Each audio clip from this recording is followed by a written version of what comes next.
Wasn't even finna do a live. But rat news street politics. I did not want to do a whole long segment on that. So, might as well play it, dog. In fact, I don't even know why I did this goofy. That's because I just ate a big old burrito. Big old homemade type. You know the best part of it? Homemade type.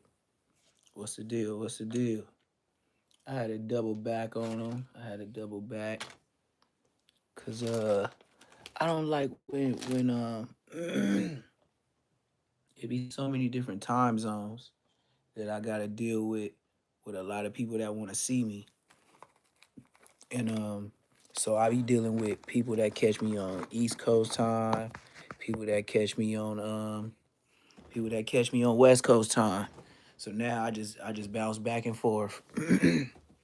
But I knew for sure I wasn't finna do no video, no long segment. Well, it's gonna be like 40 minutes if you try to do rap news street TV with the Hoovers in the main streets. Ain't no way. And then if you try to process something like that with YouTube, man, they probably won't process it till tomorrow. They been doing me wrong too. I can't say getting paid by YouTube and them knowing like you passed and you certified and everything that you got coming that they tell you to do. Once you really get off your butt and go do it, now they start lagging on your money. Real talk.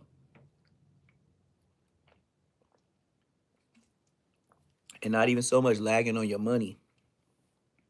They process your stuff hella slow. Yesterday, at about this time, I had uploaded videos.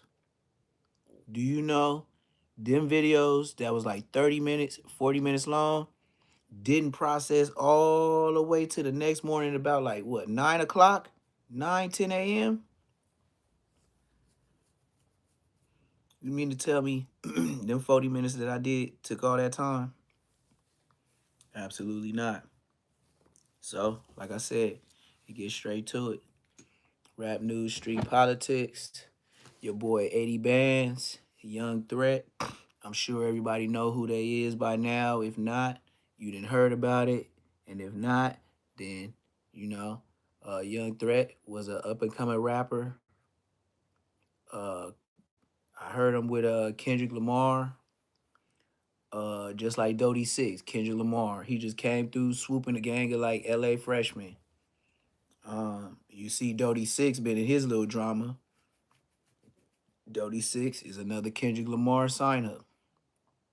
So it seemed like Kendrick Lamar been trying to dig his hand in them trenches, and the dudes he been messing with ain't been really, using the clout wisely. Maybe they putting too much effort in making the hood come with them. I don't know what it is, but Dodie Six is doing the same thing.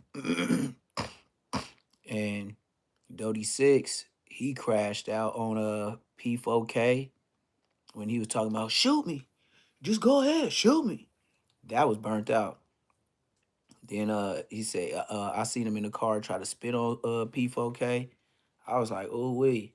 Now for P4K to be talking the way he do in this music and dissing the way that he do, I thought P4K was gonna get cracking on him. Like I don't like I said, YouTube. I'm learning it for the first time too. These dudes is not my age. Understand me. They is not our age. If you close to mine, I'm 84. I let it be known. I am 84. I do not know what y'all talking about. Trying to spit on somebody in another car, and y'all both supposed to be rappers. And y'all music got all the young dudes in the hood doing all the goofy stuff. And then when y'all see each other after making that music, y'all doing that and Hefe and Whack 100. That's all it is.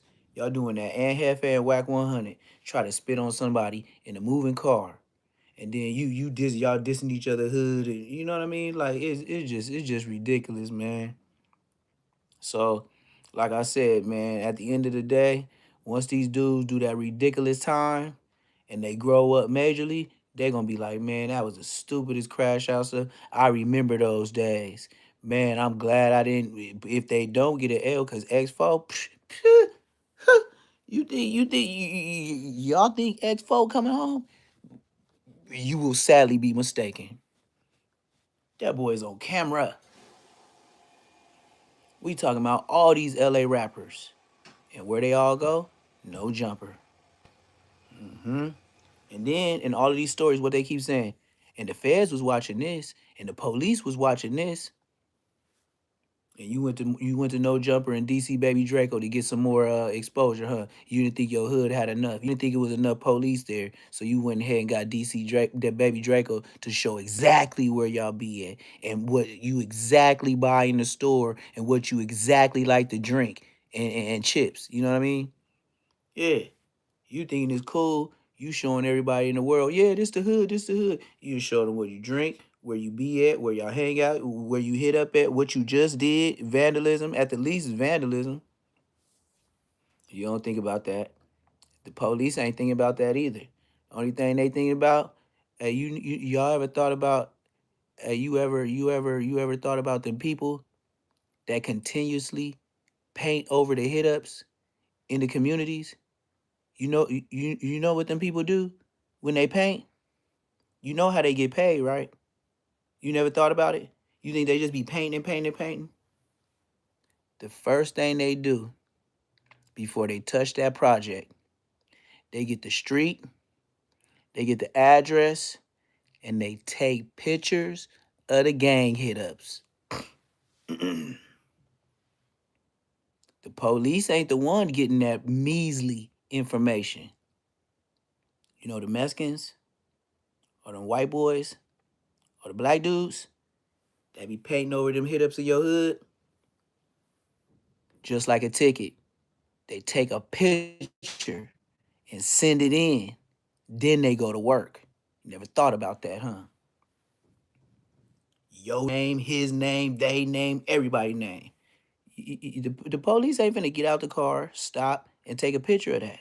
It's the people you ain't even suspecting that's taking a picture and putting it in the database. You done.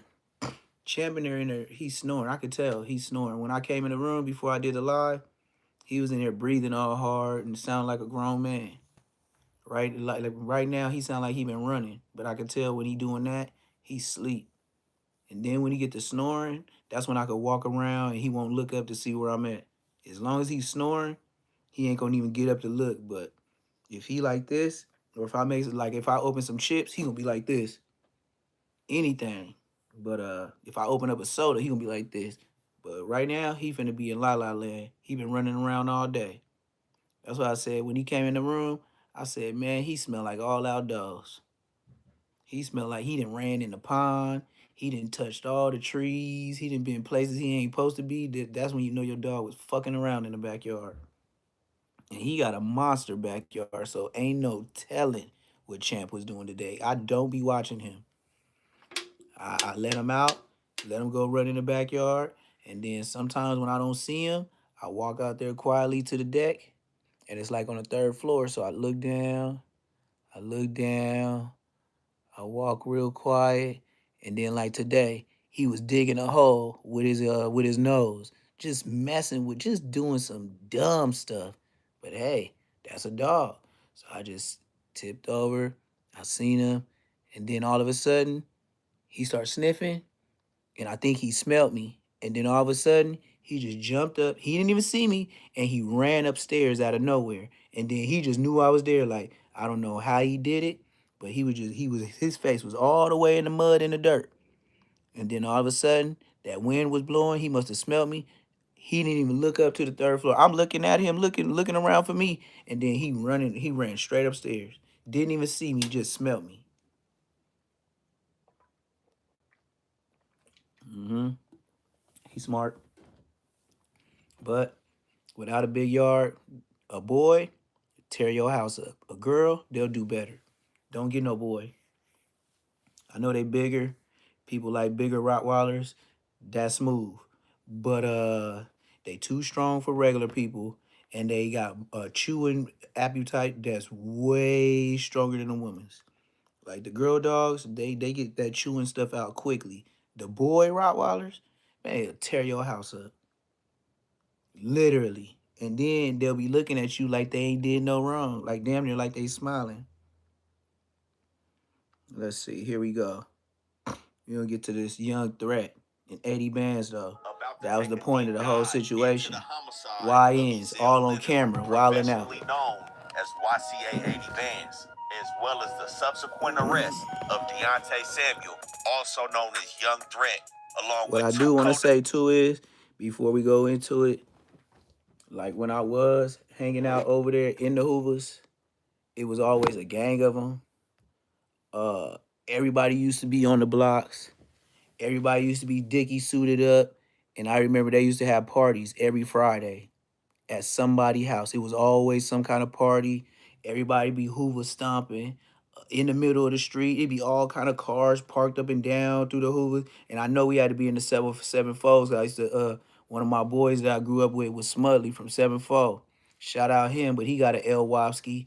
You know what I mean? Like I said, a lot of niggas I grew up with, no matter if they blood, Crip, Pyru, Hoover, man, them niggas got L Wopskis. And when I met him, we was in a juvenile hall. And then we took that to the streets and shit, he used to ride bikes way over to my house and I used to ride bikes way over there to the Hoovers and meet right in the 90s at that motherfucking park. But during the whole way on fly stuff, we were just too young serving, you know what I mean? Like that life was too fast for us. Like we was dealing with grown men, serving, old ladies, calling us auntie, nephews, all that.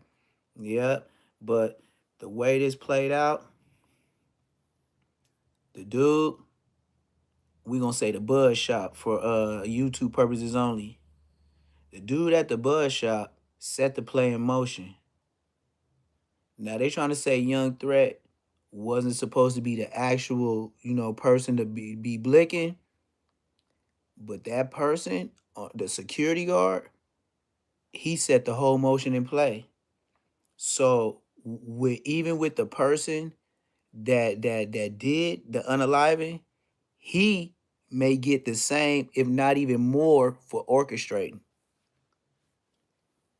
That security guard, you stupid as hell.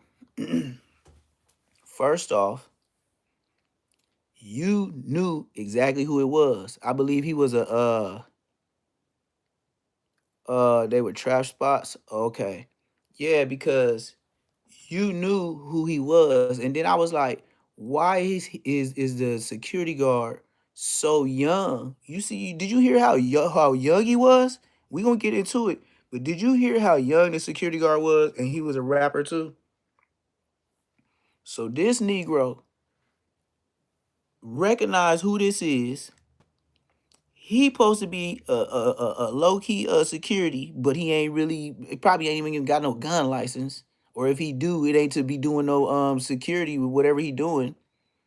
He get on the phone, on the camera, on the camera.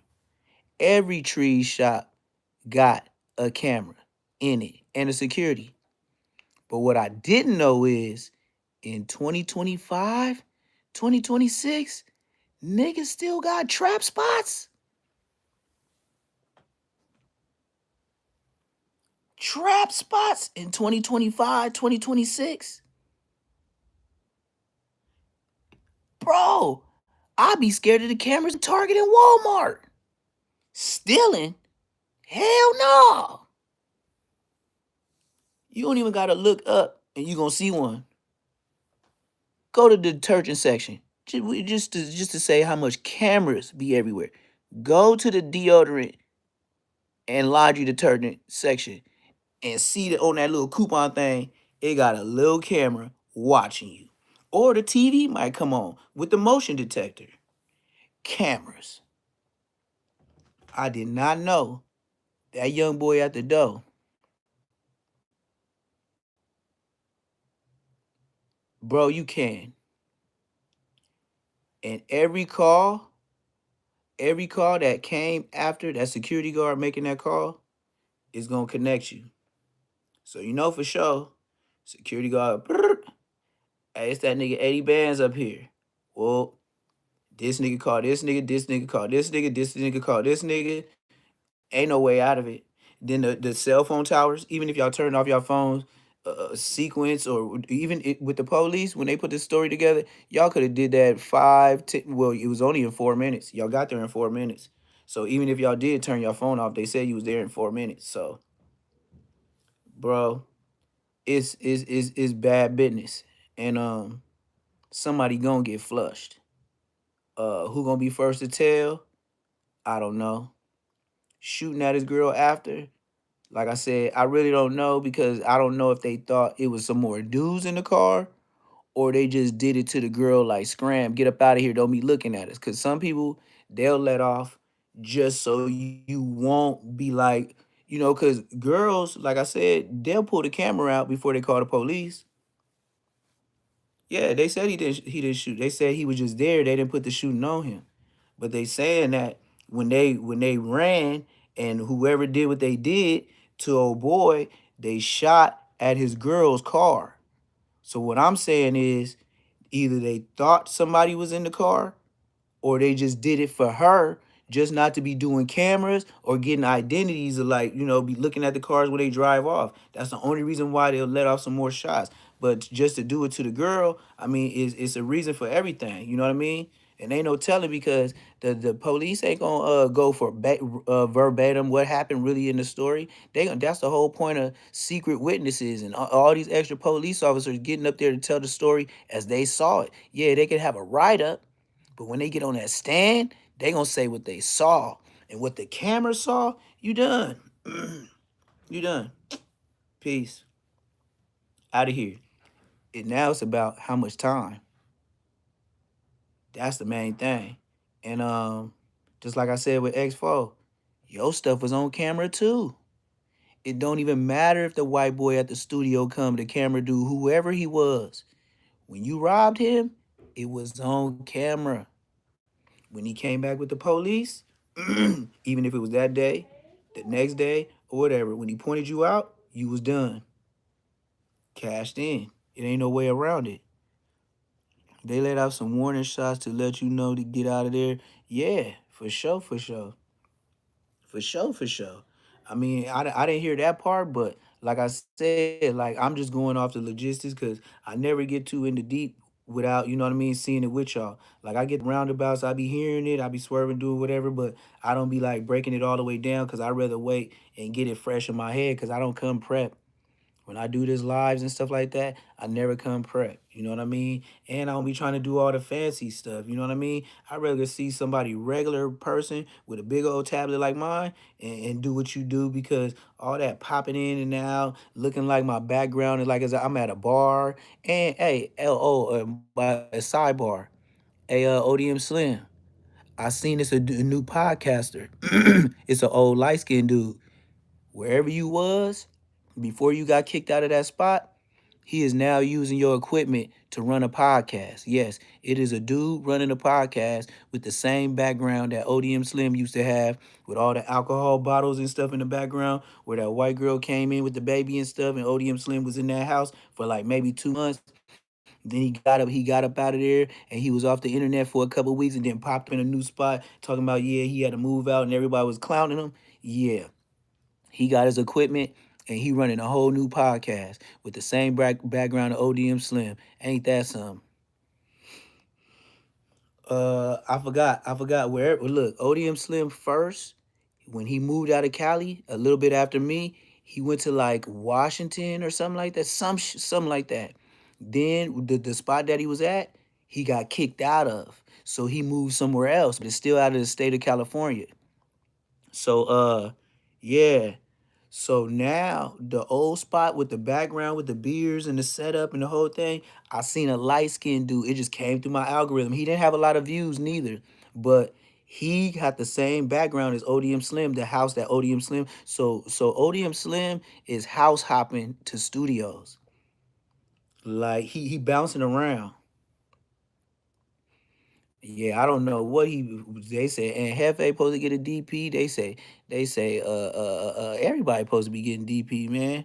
Said we out here, we out here. Bro, who cares? Make some money and you'll see how all watching you. It said money and you'll see how all watching you. Yeah, I mean, you gotta expect that though. But what I don't respect is how all these people with all this money still think they regular and want to go hang out in the hood. Do you know when your record company gives you a deal, they expect you not to get a chain for you and your new little off crew from your deal. Like you know how they get a deal and then they get their homies deals to try to start rapping and doing stuff with them. The point of you getting all that money is to move your butt out of the bad situation and go live and make this music and make this money. They don't do that. They go get a OTF chain, a O block chain, and then with your money they gave you, you go and bless everybody else. And then you know what happens with that? Now the whole world knows about that chain. And you know the next thing to happen? Somebody gonna snatch and grab. And you know the next thing gonna happen when somebody take that chain? Now somebody gonna get RIP for that. And it just keep going and going and going. Don't make sense. You supposed to take that money and get on. You giving it to people with the mentality that is nothing like yours.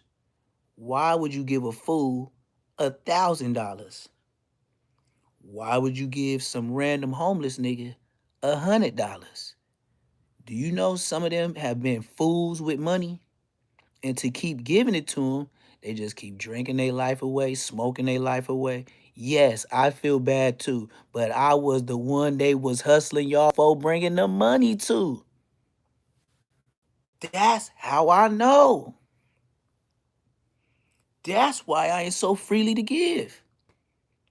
You will go take that bread all day and then come right to me with the quarters, dimes, nickels. And you know what? Why they love me? Because I never said no. And hell no, I'm not counting them pennies, nickels, and dimes and all that. But I will look you in your, it better be all there. I don't even know if somebody tried me because I never looked. But I know the community was paying. Yeah. All y'all that I be saying, hey man, look out for my cash app so I can finish my background to my YouTube, this isn't that. Y'all be like, man, I ain't getting that nigga nothing, man. He already good, man. He be where you give it to the smoker nigga or the smoker female in front of Food for Less, you know, Kroger. I mean, what y'all got? Rouse, Vons, Costco. Yeah. And y'all give them $5 and feeling great, like God gonna give me a blessing. Man, that nigga going right down the street, get some drink and get him another bump. Come on, man. They used to give it to me balled up, all in their socks, hiding it from their other smoker homeboys, all up under the tongue of their shoes. And then you be like, man, just the money still be wet. Just from they belling around, hiding it. I be like, put it on the ground, let that shit dry out. Man, I got to a point, man, I had so many smokety smokers. On the dead homies, I kept sanitizer wipes and pumps in the car way before Corona. I knew these niggas was foul. Nails is foul. I used to be like, open your hand and please don't accidentally touch me. I'm going straight to the pocket sanitizing. I didn't dim the type of, yes, them was my customers. Bad. That's why I said bad, bad drug. Man, y'all doing this? But I'm an 80s baby. These YNs ain't talking about that. If they is, I don't even think people down south is still smoking. Not that New Jack City. And if there is, it's in the trenches. But it'll forever be in the trenches. But ain't nobody. Come on, man. Doctors ain't doing that stuff no more. Now they pop a goddamn king pill. Hell yeah, they pop that. Other than that, man, people done graduated, and then they doing the bent over drug now. I can just imagine. I would be scared to sell that stuff now. Bro, I wouldn't even know who you getting it from, who making it, who he get it from. Because if you sell it to somebody and you RIP him, you know you got you a body, right? That's worse than crack. That's worse than crack. They gonna come get you, bruh. They gonna run them cameras back. Like, yeah, you saying it in the chat, but I can't say it in the lives. You see why I be trying to use other words? Like, see, if I was at Hefe or anybody else, I'd be like, yeah, they on the F word. You know, I could spell it FENT, but I can't just say it. That's why I be guarding my words, because they'll find a way not to pay me. Boy. And then look who got caught with a gang of F words, right? What's his name? Future brother. What's his name? Y'all know his name, Fat, but I could tell you what he did. He got caught down here in Georgia, down the street from me. He got caught in that house, and he had a gang of we gonna say bricks in the house. Yep, casino, casino, fat self, 41 years old, just like me. That nigga 41, just like me. Let me tell you what casino, goddamn motherfucking what's his name? Free bands. What's his nigga name? Uh, what's his? I man, I'll be listening to Future. Future brother, casino. Let me tell you what this Negro did. He got caught with bricks of FENT. This fat 41-year-old, 300 and something pound Negro tried to run on a Fed raid operation. Ran out the house, got caught with a Glock whoop de whoop. I think it was a Glock 19. With the shots, with the money counter, with the vacuum seal. Why we ain't heard nothing else about him? And then he bailed out.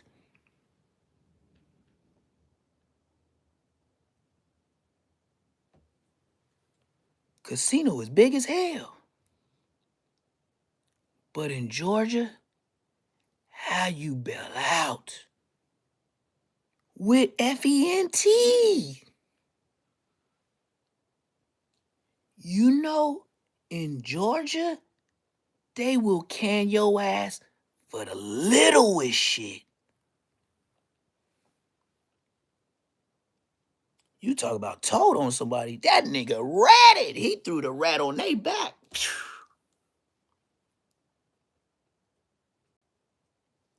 How you get caught with bricks of FENT? Vacuum seal machines and materials, money counter. Let's not forget 300 and something thousand cash of them things. Nigga, please. You ain't telling. You, bruh, you are talking about Georgia, bruh. Georgia don't let you go for nothing.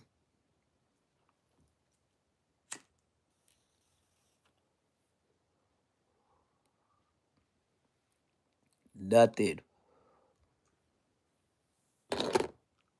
Do y'all not see the documentaries of Georgia where people got trespassing as a misdemeanor and they been in jail a year and only seen the judge once because they can't bail out? This is a fact. I was in there. I bailed out, and they didn't want to bail me out because they said I was a flight risk because my ID says California.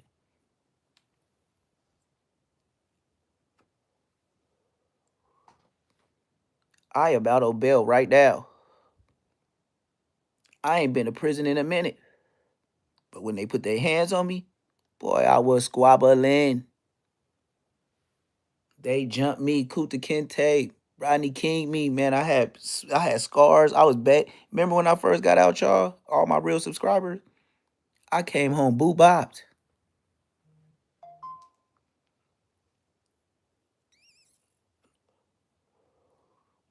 But it's smooth though.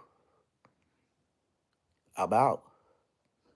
But how Free Bands Casino. I think that's what his name is. How he get out on all them fent? See, I slipped up and said it. But after so many minutes, you can rock out and say some different things. Would they still pay you on YouTube? We ain't heard nothing else on Casino since. Then they said they was watching him. This is the rest of the case. They was watching him, and he was getting his plugs from California, straight from the M Mafia, the Black Hand Mafia. Cause I know sometimes when you say certain stuff, they'll try to mess over you too. Certain things on YouTube you can't even say. It's like the mafia. Just like certain content, start talking about the president too much. I bet you your uploads take 3 days to a week.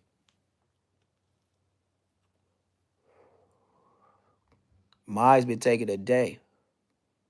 I used to be able to upload videos just like the rest of everybody. Once they got all this backed up money, and now I'm all the way clear. Because at first I was having trouble. Oh, this don't match up. Oh, this don't look. You take another picture, take another upload. Now that it says I won't have no further problems, 2 days later, now my uploads is taking forever to upload. Now I'm still getting my views on shorts. I'm still getting my views on lives, but you're robbing me, YouTube. That's a fact. I'm trying to make sure I get 1 million views before the first of next month. Now I'm up to like 860 point something K views this month. Please let me get my views.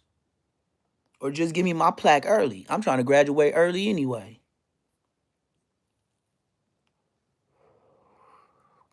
I mean, YouTube is YouTube, a paycheck.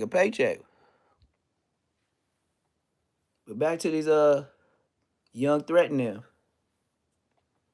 Look, man. First off, it's never good. Number one, when you got crimies.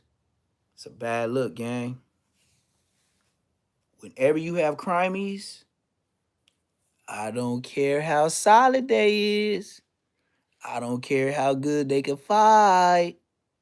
Some niggas is telling off the bat. Some niggas, they can scare with, you know you facing life. Huh? Oh yeah. And then you know they go to jail with addictions. Huh? Them niggas trying to go back to that purple cup so quick. Niggas trying to go back to the hood and smoke them OG Gumby blunts. You know that? Oh, that baby mama that they can barely keep in line or girlfriend while they already out on the street because he already know she be talking to the other homies. Now you in jail? She gone. And you went to jail and left her to whip? Now she going to pick niggas up. She told you no. You know you when you in the county jail, you be trying to make them late calls. And she don't answer till about 11, 12. Checkout time in the hotel. Mm-hmm. And then niggas like me be in your cell and tell you the real, and you get mad like you want to catch a fake. And then I hit you with that. She gone. She ain't just gone. She gone. Yeah, you in jail. Look, she talked to you earlier today. She know where you gonna be at. The homie gonna know where you be at. What you tripping for? Go to sleep. Get a book and handle your business. They not worried. You out the way.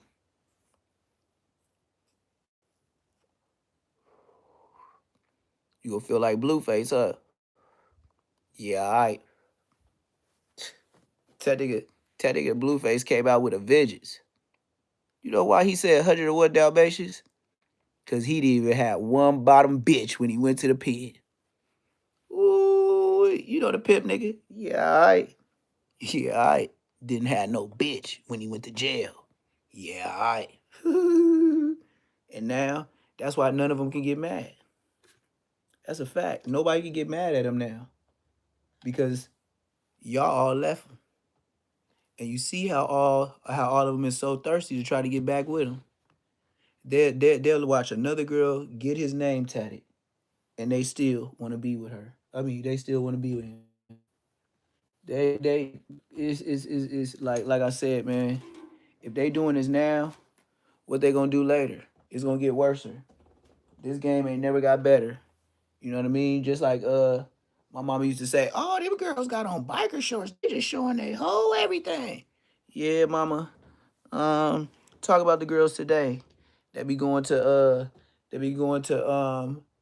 taking their ass to rappers concerts and licking toes. Oh yeah, they doing it, mama, and they doing it back to back in a line. You see these girls these days? Oh yes, indeed. They going and lining up to lick a rapper toes. Dead homies. When I seen that, I was like, oh, it's over. Oh, it's over. We ain't finna go into how Soldier Boy and Blueface got their stuff going on because we staying on the Hoover subject, but yeah, man, that's why they start telling they gonna miss that rapper hoe. Like, you know what I mean? You only got her because she seen you on this video and she seen you with all these homies and this, and that. That's why you got her. But you know life goes on, right? You seen what happened on what's that uh well, it wasn't blood in, blood out, but the Hoover Deuces? Yeah. And he got out and his girl was doing all that with the pimp nigga. Yep. Same shit. Well, we finna get into this video. Make sure y'all like, comment, subscribe. We gonna tap in right now. And I need to find you know what I mean, my go along, you know what I mean, so I can relax. I can't say what it is, but y'all know what it is. Also known as Young Threat, along with two co-defendants that also went down in this case. Now, two things are going to be true in this video and the paperwork that we show. Number one, YCA 80 Bands lost his life via multiple gunshot wounds on Manchester between Menlo and Vermont, October 14th, 2025. Number two, everybody that was arrested in this case is innocent until proven guilty. And this especially goes for the court of public opinion. Everything we speak on in this video regarding the defendants in this case are allegations that the police set forth to move the district attorney's hand to write a warrant for their arrest.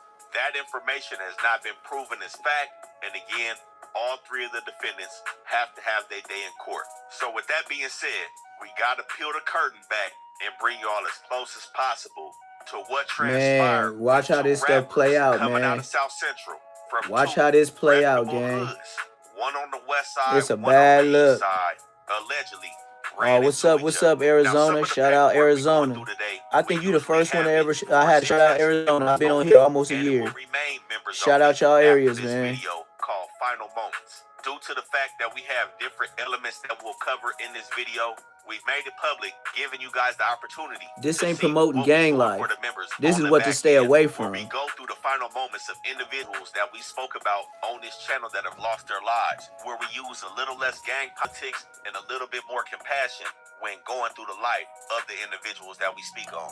So Hey, with all that wait, being hold said, up, we man. got I like when people like to turn up in my chat. Look, I'm very educated, brother. First off, we not doing this to promote. Second off, I am not from neither one of these gangs. Third off, what goes on in LA life needs to be seen because if you don't know or in the know how, that's how you get smoked.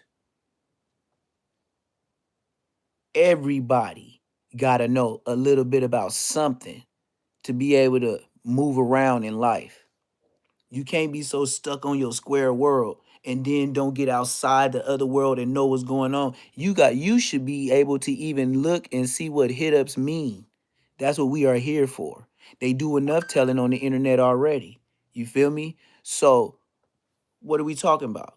You would want to know the gangs in your neighborhood. You want to know what your kids is up against or you up against. You want to know what people look at like outside the stores, what colors to look for, this, and that.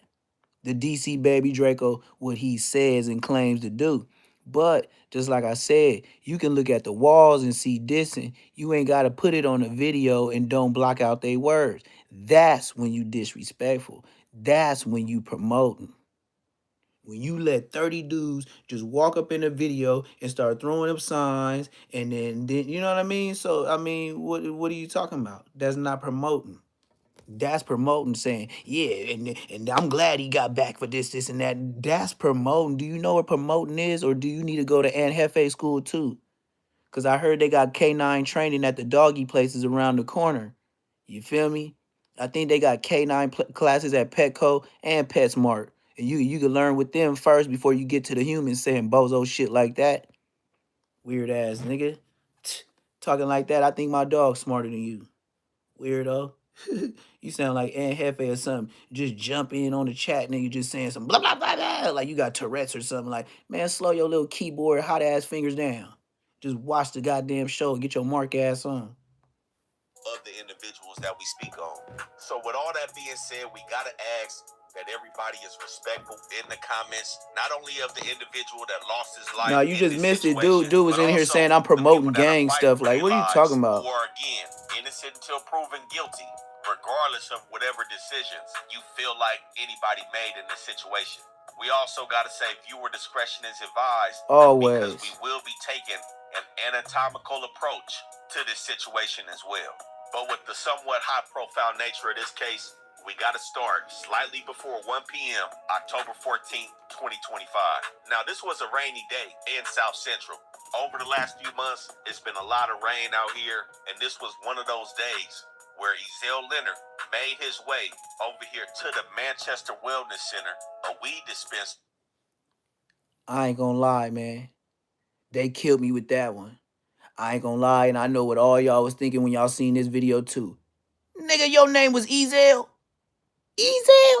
Bro, your name was Ezel? Bro, I know the main streets that grew up with him. They grew up in class with him. Used to roast him. Bro, your name is Ezel. Boy, listen. On Manchester Boy, between listen. Vermont and Menlo. Now, for everybody that doesn't know, YCA 80 Bands is from Eastside A4 Main Street Mafia Crit. There's two Main Street sets, one being A4, the other being 9-8. Both of these hoods have been entrenched in the war with the Hoovers for a good amount of time now. This weed shop is right on the borderline of A. Trey Hoover and 9 Deuce Hoover, less than 5 minutes away from Manchester Park, where you guys have seen multiple Hoover vlogs, videos, things come out surrounding the Hoovers. This is the front line. And at this time last year, this was a very... Now, like he said, you seen this place a lot of times on vlogs, telling people exactly where they be at. Crazy work. If the internet know, man, most definitely the police that ride up on them niggas every day know where they at. And they just talking their little lives away. hot spot. Now, YCA 80 Bands pulls up in front of this weed shop. There's a Domino's Pizza next door, and in between Menlo and Vermont, there's an alleyway, and closer to Vermont, there's one parking lot, and then on Menlo, there's the Domino's Pizza parking lot. YCA 80 Bands Shout out pulls to in front of the the weed shop with TTPs his in the girl. building. He leaves his girl in the car and proceeds to go into the weed shop. When he got to the door, this is when he meets G Uno gonna end up fighting Blueface? the security guard of the weed shop, Antonio Greer. Now, Antonio Greer may look familiar This is Self-Made Buddha, one of the rappers coming out the Hoover section. We've displayed some of his music previously in some of our content, and Self-Made Buddha is over here, a young dude, 24, doesn't let him come into the weed shop and tells him that he needs an ID. YCA was disgruntled, goes back to the car to get his ID. His girlfriend notes that he's somewhat irritable about the situation about needing his face to go in. Now, you know why he was irritable, right? Cause he been in there a gang of times and he's seen that security guard before. And he was like, nigga, why all of a sudden setting up the play? Setting up the play to buy some time. Duh. That's why he went back to the car with his girl talking that shit. Cause he was like, man, this bitch ass nigga, man, he see me all the time. Now he talking about I gotta get an ID, and that was a play to get him sitting there longer. Then they gonna play games with the door. Check it out. To this shop, but he gets the ID and returns back into the dispensary. Now, for everybody that doesn't know how dispensaries work, usually they'll have that front room area, the lobby, the security may be there. You got to give them your ID or whatever, and then they let you into the back with the bud tenders, get your weed, and you get out of there. It's a multi-room process. Now, allegedly, this door The has to be backhand, locked and unlocked to get inside. The first time around, it's alleged that Antonio Greer wouldn't unlock it. Now that YCA got his face, he unlocked it. YCA is back inside. But around 12:36, it's alleged that Antonio Greer makes a phone call. Yeah, they had a After the pocket. phone call, YCA has finally made it back inside, and it's seemingly him and Greer alone in the lobby. Now, approximately 4 minutes later, surveillance footage catches who they allege are three. So what they saying is when he went in, he was in an area for about like 4 minutes to where it was just him and that security guard, the one that made the play, the call on him. Man, you in trouble. You in trouble, gang.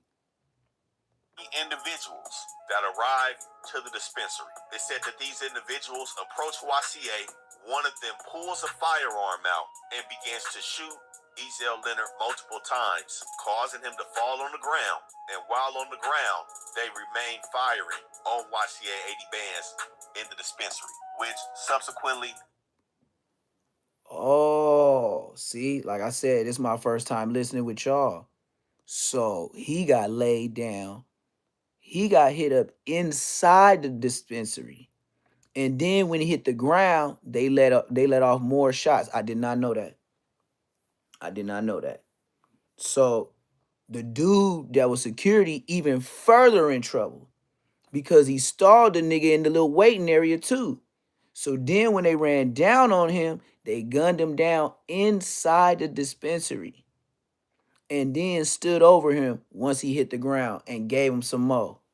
Sheesh, y'all doing time. Took his life at this moment. Now, again, there was multiple gunshot wounds as a result of this confrontation that happened over here on Manchester. The first gunshot wound was a penetrating wound of the left orbit. The orbit is the eye socket. We see the entry wound was closer above the eye, right below the eyebrow. Yeah, they try to head tap him. That not even, they try to face him. Not noted to have They didn't just try to head tap, they try to soot on face it, him. which indicates that the shooter was more than 3 to 4 feet away from Yeah, YCA I gave him the whole when the rounds breakdown were about the fired. entertainment. And this also This is how to resulted get to know in an exit things. wound, which was the posterior head, 5 inches below the top of the head, leaving behind a partially deformed copper-colored jacketed bullet and a gray copper-colored metallic fragment recovered from the side of the head in the soft tissue. Now, the direction of this. Also remember how he got hit and what he got hit with. Do you know how big 40 caliber bullets are? Nines will do you decent. They hit this man with 40s to the face. Was backward, rightward, and Sheesh. downward, meaning that the assailant was standing slightly to YCA's right side. And of course, this wound caused hemorrhaging or excessive bleeding along the wound pathway. The second gunshot wound was to the left side of the head, Again, not leaving any soot or stippling. And in the same fashion as the last wound, an exit wound was created. So somebody on the tried to right hit him side of the twice head, with from the this right one side. leaving They behind tried to no face him bullet twice. or bullet fragment associated with this wound. The next gunshot wound was another wound to the left side of his head, which was inferior to the last one, being that it was below that wound. Again, no soot, no stippling. AM posted in the cuts, T. 3 to 4 feet away What you from mean? YCA at this Oh, time. for 1 And a.m.? exit wound The 1 is a.m. also shift? on the right You side think of I his should head, start going back to the 1 inferior a.m. to the shift? previous exit wound. I used to get a The lot of next views gunshot then, but wound you occurred said you on don't the be left waking side up of at his 1 face. a.m. Now, this was somewhat around the jawline and along the curvature of his head.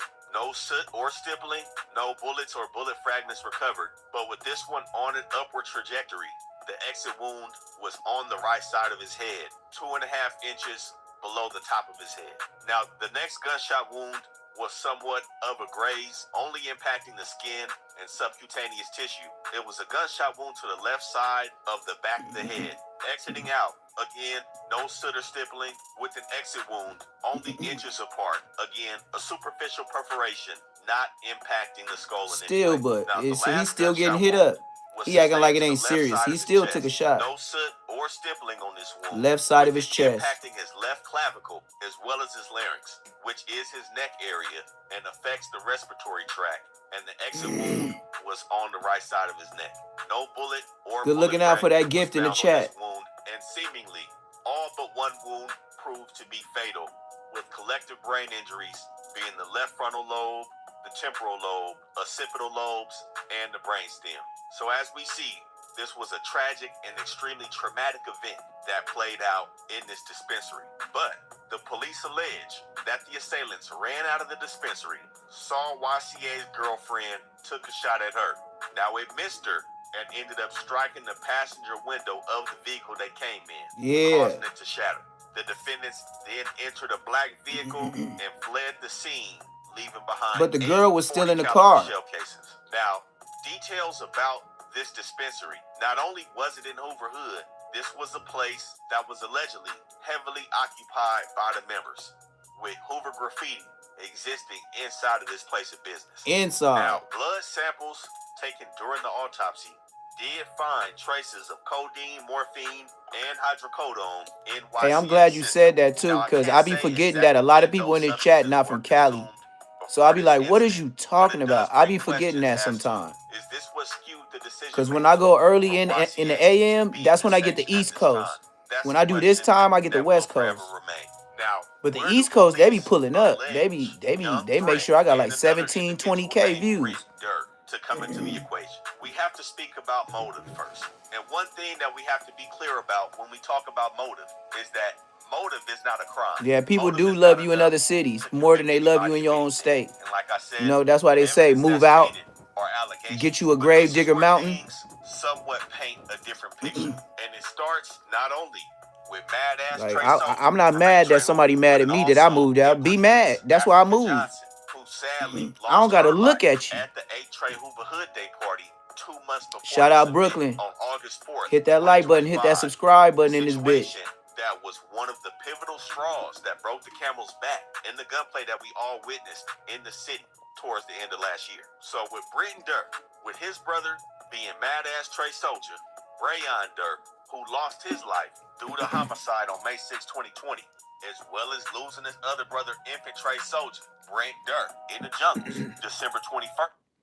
He said his brother or relative got killed in the jungles. I didn't even know the Hoovers be hanging. Not to say that they don't, but he got killed in the jungles.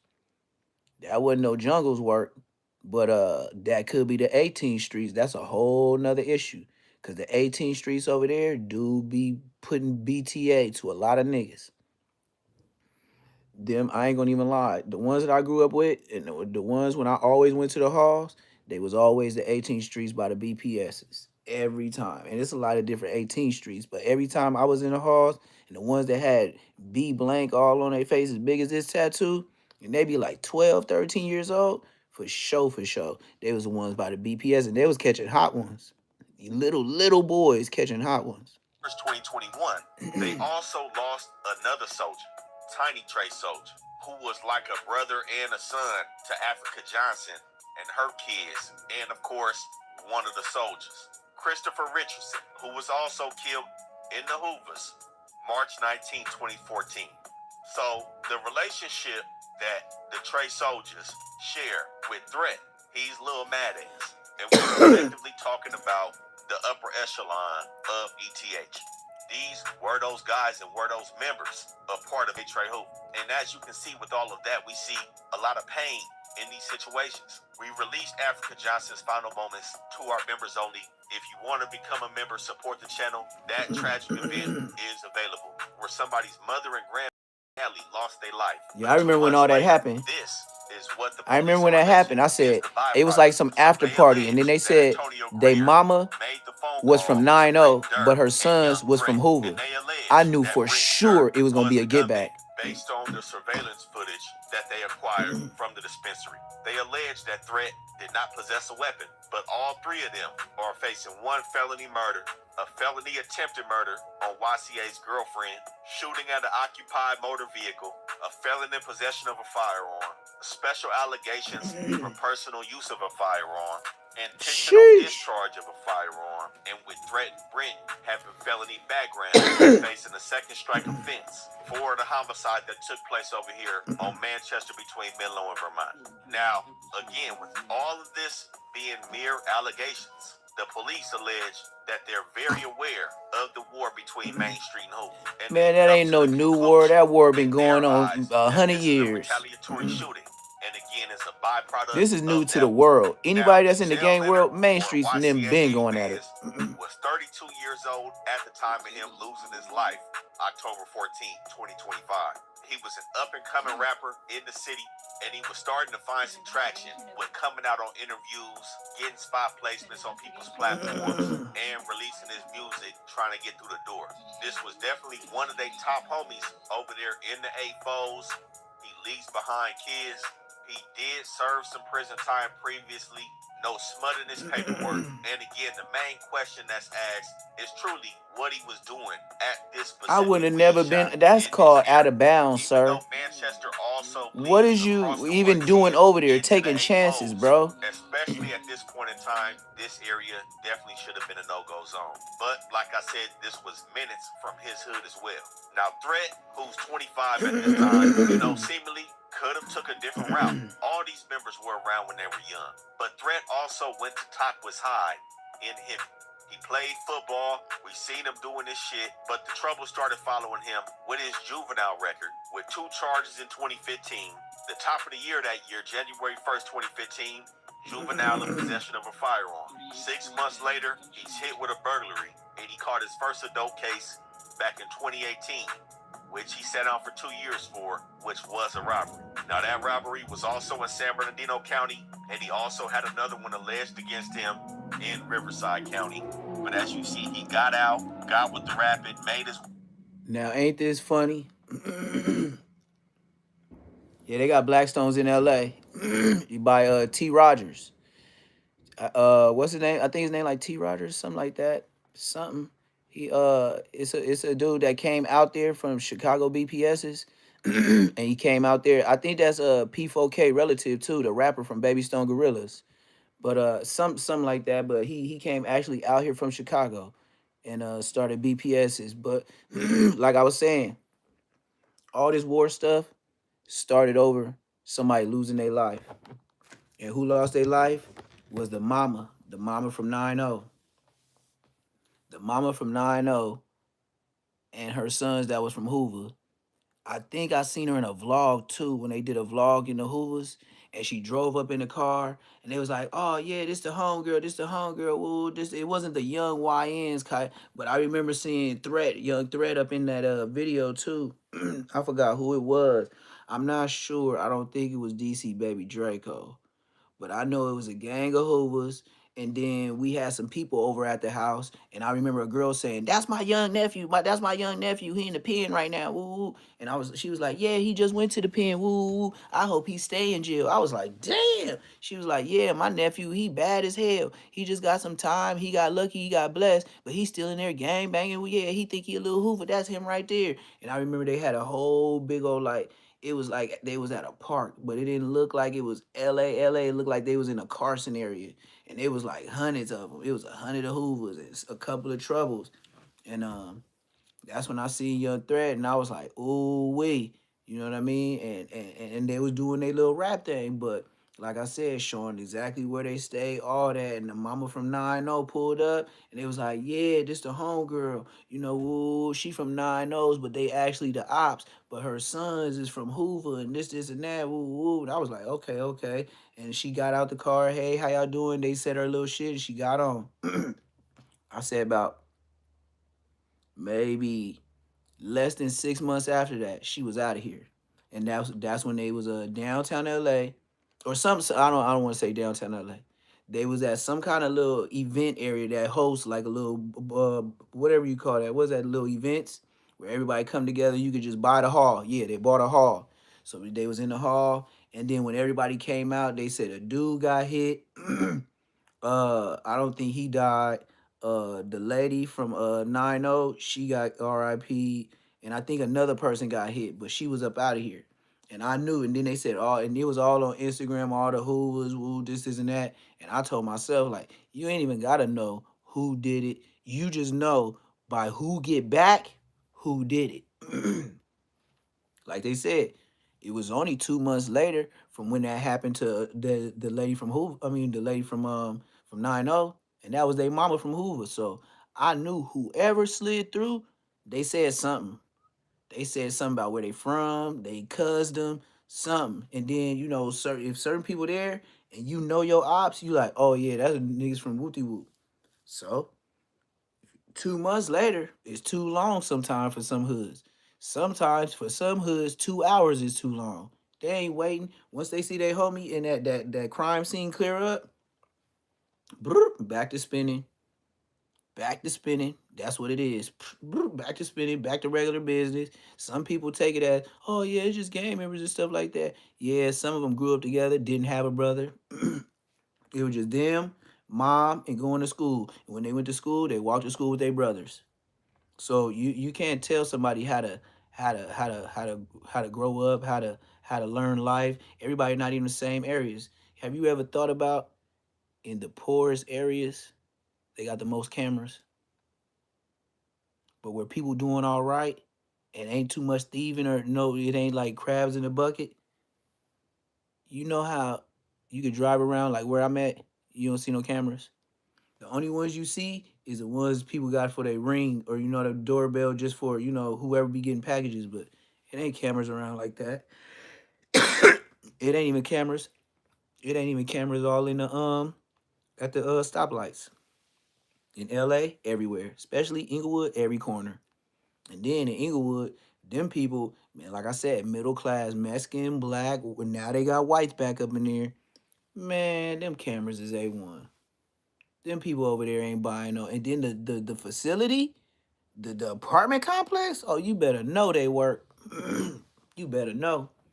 Half the time, like I said, every building got some kind of contract with the state to let however many low income Section 8 be a part of a building. That's just every building has somebody. So with that being said, them people get kicked out very, very easily. They don't wait for the police. They just turn that report in, just like that dude did on X4. They go turn it in with the footage, and then that person will be relieved of their housing authority duties. It's just how it go. So the more crime, the more cameras. And in LA, you know the Olympics coming, right? It's cameras everywhere. All them cameras in LA is finna work. Every place immediately around the Olympics, them is A1 police, sheriff, state of California endorsed and paid for, tax write off. And them Olympics get here, try to do something. Do a crime in the city around that time. They're gonna crucify you like you did it in Orange County. Yep. You said the cops are the highest paid. Yeah, the highest paid BSers. And I know they be kicking them out the academy so fast they get on the stand and say stupid stuff. That's why when you really go to trial and stuff like that and you fight them, they always try to first it'll be that goofy nigga. He be there at the prelim and stuff like that, and he be having to read out the book to remember what happened that day. But when it come to trial, he's gonna be a whole nother person. He didn't study that case. He didn't tried it in the mirror, and this ain't the first time him at trial. And he wear the same suit to book everybody. You can just tell it on their face. As soon as they walk in, you be like, who is this nigga? Now he's some kind of gang expert that you ain't never met before in your life. And they will bring him, but if you don't got a lawyer, man, that public defender let him say whatever he want to say and don't even press him like this. Just be quiet, just wait, just wait. When your public defender doing that, you can't, you can. If you can't, hey ask him why this and that and this and that. All right, write it down, pass it to me. Cause my lawyers, they hate when you talk to them. They be like this, listening to every word, and then they'll be like, but they be like this, write it down. Yep, that's what I learned. Now you don't even gotta ask. I did this before. Write it down. Just write it down. And then he gonna read it, and he gonna be listening the whole time. And then he be like, nah, or yeah, good one. Yep. These niggas be lying. And in America, it ain't about the truth. It's about who does the best story in front of the jury. I swear to God, I went to trial with Mexicans that knew they did the crime. They used to be talking about like, fool, we're done, fool, woo, woo. Bro, tell me why they beat the bodies. And they was skipping, happy, tatted all on the head, the face. Some of them had fades. I was like, bro, they was so happy they beat that case and they was so wrong. I don't know what happened. I don't know who did it, who got on the stand and said something stupid. I don't know how, but I know when they came out that courtroom, they was the happiest Mexicans I seen in my life. They beat some bodies. I'm talking about they had been down like 5 years fighting the case. Yeah, what the new what the ICE agents just popped somebody in Texas. I seen that, but look, every time I try to upload stuff about what's going on with the protest, you know they don't like to they don't that's why I said they don't like to give you that money. If you not CNN, CBS, KTLA 5, they don't let you just upload that. And then the other ones that I be seeing get away with it is them three black dudes on that little panel. It'd be like three or four black dudes, and they be talking about stuff. They get a lot of views. They get a lot of views, and I wonder why. Because nobody, they don't. These dudes be playing CNN. These niggas be playing real news, real life. And if I do that, they'll say I have to edit it. That's why I stopped doing it. Even if you see the ones where it's a robbery and these people end up like having a shootout with the police, I had a couple of them and they uploaded on other people's stuff. They won't let me do it. They won't let me do it. I remember one took 2 days. I was like, yeah, you ain't gotta let me know. It said processing for 2 days. I ain't never had a video processed for 2 days since I've been on YouTube. Yep. It was like AI. Yeah, you can't do nothing. Look, the best you can do, yes, and they copyright it up. Just like you can't play Nipsey Hustle, nothing, not even a piece. They suing. But yeah, with them copyrights, you it's like they voice is AI copyrighted to YouTube. Like you can't get around it. The only thing you could do is you could play it, but you gotta do the talking. Yeah, I be on everything. I be on everything. That's why I said, like, what is gonna be my spinoff? You know what I mean? Because I might go to Say Less, and then I might go to Wild West just because I'm gonna be doing that farm animal stuff, and then I'm gonna be doing the Rottweiler thing, and then Ain't no telling what I be building stuff and stuff like that. So I might do say less moments and then have a side channel called Wild West. And ain't no telling what I'm doing. You might see me fishing. You might see me with somebody up under the hood with an old classic car. I'ma just start once I do bigger views and stuff like that, I'ma just randomly go to places like you know how people be going places and fucking with people? That's what I'ma do. I'ma just go to their place of business and just get to fucking with somebody and be like, hey, you mind if I watch the way you fix this classic car? Woo woo. Hey, and then once they look at your subscribers, once they see your views, that's what's gonna get you through the door. And then when you down south like how I am, where I pop out and just you know what I mean, I might come with the overalls, some little bullshit tools and shit like I know what I'm doing, but I don't know what I'm doing. Go over there, fuck around just for the content, just to be funny, talking shit, and just leave like I really did some shit. Yeah, that's what I said. That they got stuff going on, but I can't show that stuff. YouTube ain't finna just let you show the riots. They don't do that. They'll give you problems. Like if I start showing that on here and start talking about it, man, that shit ain't I could come back on live in the morning, it'll be processing, and come back again live tomorrow, and I bet you it's still processing. It's like a waste of time.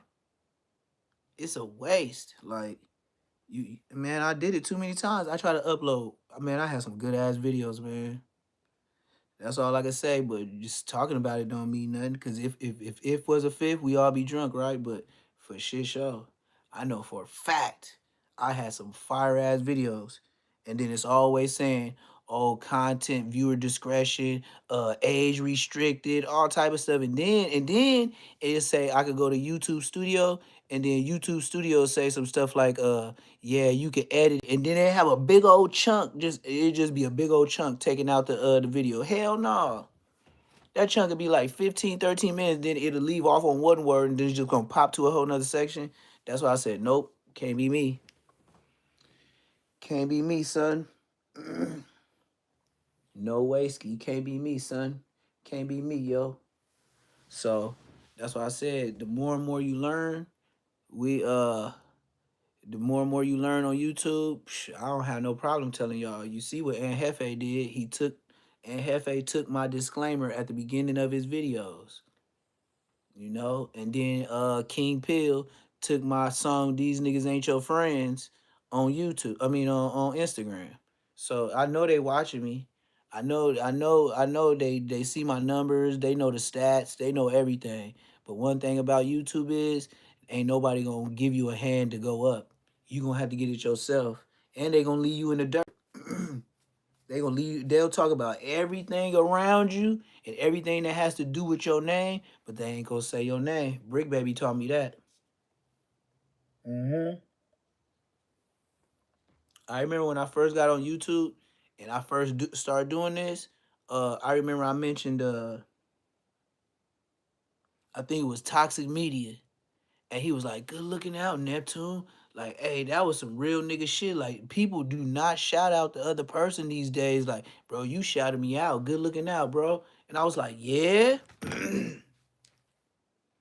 I wasn't on YouTube but like a week or two, but he was watching my stuff and he told me like, yeah, man, people don't just they don't do shout outs like that. Like everything around here, like, you know. But we got another Hoover story.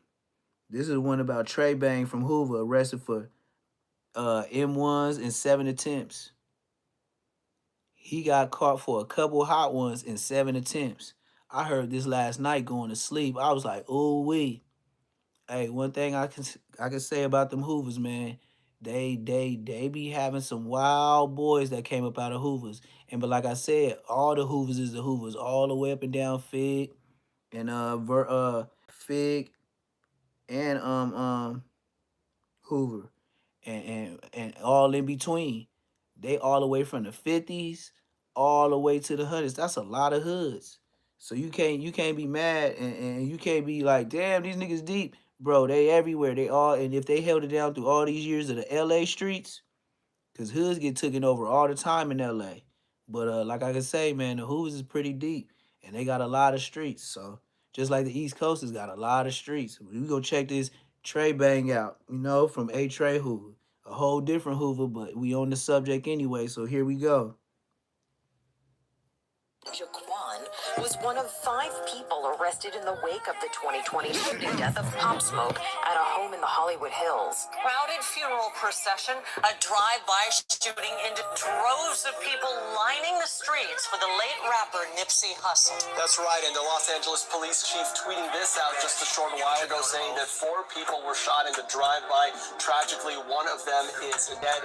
Crowds still gathered at 103rd and Main Street in Southeast LA. It's where gunfire erupted before 6:30 Thursday night along the procession route for Nipsey Hussle. Coroners have released the cause of death for the man whose body was found inside a barrel off Malibu Beach. Officials now say 32-year-old Javonta. See how I say he can get away with this Fox 11 News? They won't let me get away with Fox 11 News. Plastic drum in the water at Malibu Lagoon State Beach on July 31st. TMZ is reporting that 32-year-old aspiring rapper Javonta Murphy's brother, Jaquan, was one of 5 people arrested in the wake of the 2020 shooting death of Pop Smoke at a home in the Hollywood Hills. While the report says Jaquan Murphy was later cleared of being involved in the killing, investigators are looking into the possibility that Javonta Murphy was killed in retaliation for Pop Smoke's death. In today's video, we're going to be speaking about Trey Bang from Trey Hoover. We're going to break down everything from his cases, to how he would be arrested for the murder of Pop Smoke, to how he would be arrested for shooting 5 people at Nipsey Hussle's funeral procession. And we're even going to cover how his brother would be murdered a few years later by the Rolling 60s, and people would say that it was retaliation for Pop Smoke. But let's dive into it. Now, like we said, Trey Bang would be from Trey Hoover, and at one point he was one of the main faces in the streets for the Trey Hoovers. And he would come from a lineage of Hoovers, with his father even being from there. But now we're going to dive into his arrest as an adult, and we're going to start off with the first arrest. And he was arrested on May 29th of 2019, and he would be charged for 1 count of pimping. And around that time, detectives were investigating Trey Bang for a couple of shootings that they heard about. Detectives would then follow him around for a little bit, and they would observe him dropping off a female in Figueroa. They would then detain the female, and they would pull over Trey Bang. And they were both in possession of rubbers, and they would track back the serial numbers, and they would see that both of the rubbers He was making sure to the packaging. They would then arrest Trey Bang, and they would confiscate 4 of his cell phones that they found. And don't forget, they were investigating him for a shooting around this time. He would then have to sit in the county jail for about a month. But on June 20th, 2019, they would allow him to post a $25,000 bail. He would then be able to fight this case from the streets. But 5 months after bailing out, he would be arrested again on November 10th of 2019. And on this case, it would be him and the adult that was convicted of murdering Pop Smoke. And they would both be arrested for 2 counts of burglary. But as you can see to the right, the offense dates October 15th of 2019, which would be a whole month before they were arrested. So now at this point, he would be fighting 2 cases, the pimping case and the burglary case. But after sitting in the county jail for a month, they would allow him to post a $75,000 bail on December 9th of 2019 for the pimping case. And a week after that, they would allow him to post a $100,000 bail on the burglary case on December 16th of 2019. But even though he posted both of them bails, they would still hold him because the very next day, on December 17th of 2019, they would file a case out of San Fernando courthouse, and they would charge him with 4 counts of burglary. And as you can see to the right, the offense date would be October 8th of 2019, which would be 2 months before they even filed this case. And while he was waiting to bail out for this case, they would file another case against him a month later, on January 10th of 2020, and they would charge him with 1 count of attempted burglary and 1 count of possession of burglary tools. But on February 4th of 2020, they would allow him to post a $20,000 bail for the attempted burglary case. Man, the very next day, you see how these dudes keep belling out, and they be having hot ass cases. I ain't never got no love like this. It sound unbelievable. He would be a free man, but don't forget that at this time he would still be fighting 4 cases, which would be the pimping case, the 2 cases of burglary, and the attempted burglary case. And with all 4 bail combined on all 4 cases, he would be out on a total of $420,000 worth of bail. He would then stay a free man. I don't see how they be getting out of jail all these times. I don't be getting that action and I could bail out. How do these dudes keep getting out? He bailed out and he had 4 pending cases that he already bailed out for. I ain't never got that much love in my life. And you see why they get a gang of years when they go down? For the next 5 months. But on July 9th of 2020, he would be arrested for 2 serious cases. And the first case would be the murder of Pop Smoke. And as you can see, it would say 5 arrested in LA gang-related shooting of rapper Pop Smoke. And as we all know, it would be a home invasion gone bad, and it would be 3 men and 2 juveniles that was arrested. And this situation happened on February 19th of 2020, which would be the same day that Pop Smoke lost his life. And this would be just 2 weeks after Trey Bank bailed out. Don't forget that he posted his last bail on February 5th of 2020. Jaquan was one of 5 people arrested in the wake of the 2020 shooting death of Pop Smoke at a home in the Hollywood Hills. And the 3 adults arrested would be Corey Walker, Jaquan Murphy, aka Trey Bang, and Keandre Rogers. Yeah, that's and true. They would all be held on $1 million bail. But don't forget, like we said, that same exact day, he would be arrested for 2 serious cases. And on that same day of July 9th of 2020, he would be arrested for 7 counts of attempted murder, 1 count of murder, and 1 count of conspiracy to commit any crime. In this right here would happen from a situation where somebody was killed and others were wounded. Like, it's like they making it sound like he was just riding through LA, robbing everything and shooting everything. And they would also be charged with a few shootings leading up to that between the Hoovers and the main streets. Into a crowded funeral procession, a drive-by shooting into droves of people lining the streets for the late rapper Nipsey Hussle. Our 10 News reporter Anthony Pura is live in the Life Center right now with yet another tragedy while honoring Nipsey Hussle. That's right, and the Los Angeles police chief tweeting this out just a short while ago, saying that 4 people were shot in the drive-by. Tragically, 1 of them is dead. Crowds still gathered at 103rd and Main Street in Southeast LA. It's where gunfire erupted before 6:30 Thursday night. They still got the clothes on the ground. For Nipsey Hussle. And the person to lose their life would be 55-year-old Glenn Mitchell. And he would lose his life on 103rd and South Main Street. And the shooting would happen at 6:20 at night. There would be 5 people wounded, but only Glenn Mitchell would lose his life. But like we said, the weeks leading up to that, there would be a few shootings between the Hoovers and the main streets. And we're going to start off on March 29th of 2019. And on this day, C7 would be in the front passenger seat. Yeah, the only way you're going to get away now is paper tags. In the back seat, however, they would be driving around, and when they got near Manchester and driving towards LAX, where the only thing the cameras can do is follow you from cameras, but they can't follow you with the C7 in his right arm. with the helicopter. Centennial Hospital, where C7 was treated for his injuries. And while they were at the hospital, detectives would attempt to talk to them. C7 was uncooperative, but the female that was driving would say that somebody dressed in all black shot up her car, cracking her windshield. And the next shooting would happen 5 days later, on April 3rd of 2019. And this shooting would happen in the Main Street territory, on 98th and Main Street. And in this shooting, 2 people would be shot. Now you see how many years these are apart, and they still getting into it with the main streets. But YouTube trying to make it seem like the main streets and them just now getting into it with 80 bands.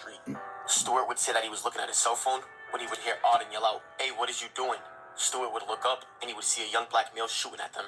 Auden would be hit once in his arm, and Stewart would try to hop out the car and run, but he would get hit in his hips and his legs about 6 times. And shortly after this double shooting, police would get video footage from the auto body shop and nearby residents. And in the footage, they would see a silver or a white Ford Fusion with blue tape around the rear window and damage to the front right side. And detectives would see the suspicious vehicle circling the block 2 times before the shooting. And they would see that right before the shooting, they would see the Ford Fusion pass Auden's vehicle, and they would enter an alleyway just south of the auto body shop. They would then have a clear video of the shooter jumping out of the vehicle, wearing a white sweater with black block lettering saying Nike in the front. And in the video, they would see the shooter walk up the alleyway up until he reached the auto parts shop, and then he would approach the vehicle, and he would open fire on the 2 men. And after the shooting, in the video, you can see that the shooter would run back down the alley and jump into the Ford Fusion and take off quickly. And at first, they wouldn't make any arrest. They would just have the description of the shooter's vehicle and what the shooter was wearing, which would be a Ford Fusion and a white Nike hoodie. And don't forget A Ford Fusion was the getaway car. They playing games. In the front right bumper. In the next shooting, Straight G-Ride. A Ford Fusion ain't going nowhere. And this would be the shooting where 5 people were shot and 1 passed away on 103rd and Main Street during the Nipsey Hussle funeral procession. And there would be a bunch of witnesses to the shooting. One of them would say that a vehicle pulled up and a girl was hanging out the window hollering. And when that vehicle pulled up, the witness would say that she was heading back into the liquor store. That's when she would hear shots and she would be shot in the back and buttocks. Another witness would tell police that she was sitting on a crate in front of the store when she heard multiple gunshots. She would say she saw 2 vehicles pull up when gunfire coming from either the back seat or the front passenger seat of one of them cars. She would say she also tried to run into the store. You see how every shootout between the Hoovers and the Main Street is always a girl either in a car or the ones that's doing it or the victims. It's always a female with them. And he would tell And they police that just he was get to talking to talking and Gangsta telling Glenn, everything. aka Glenn Mitchell, when he heard gunshots and got on the ground. The car left, and when he got up, Yeah, he saw you that hear Hoover it? had been shot. Man. And he would notice that Glenn Mitchell was shot in the stomach and the right forearm. And after the shooting, detectives would pull camera footage from 2 locations near the liquor store. They would also pull video footage from Hoover territory on 84th Street.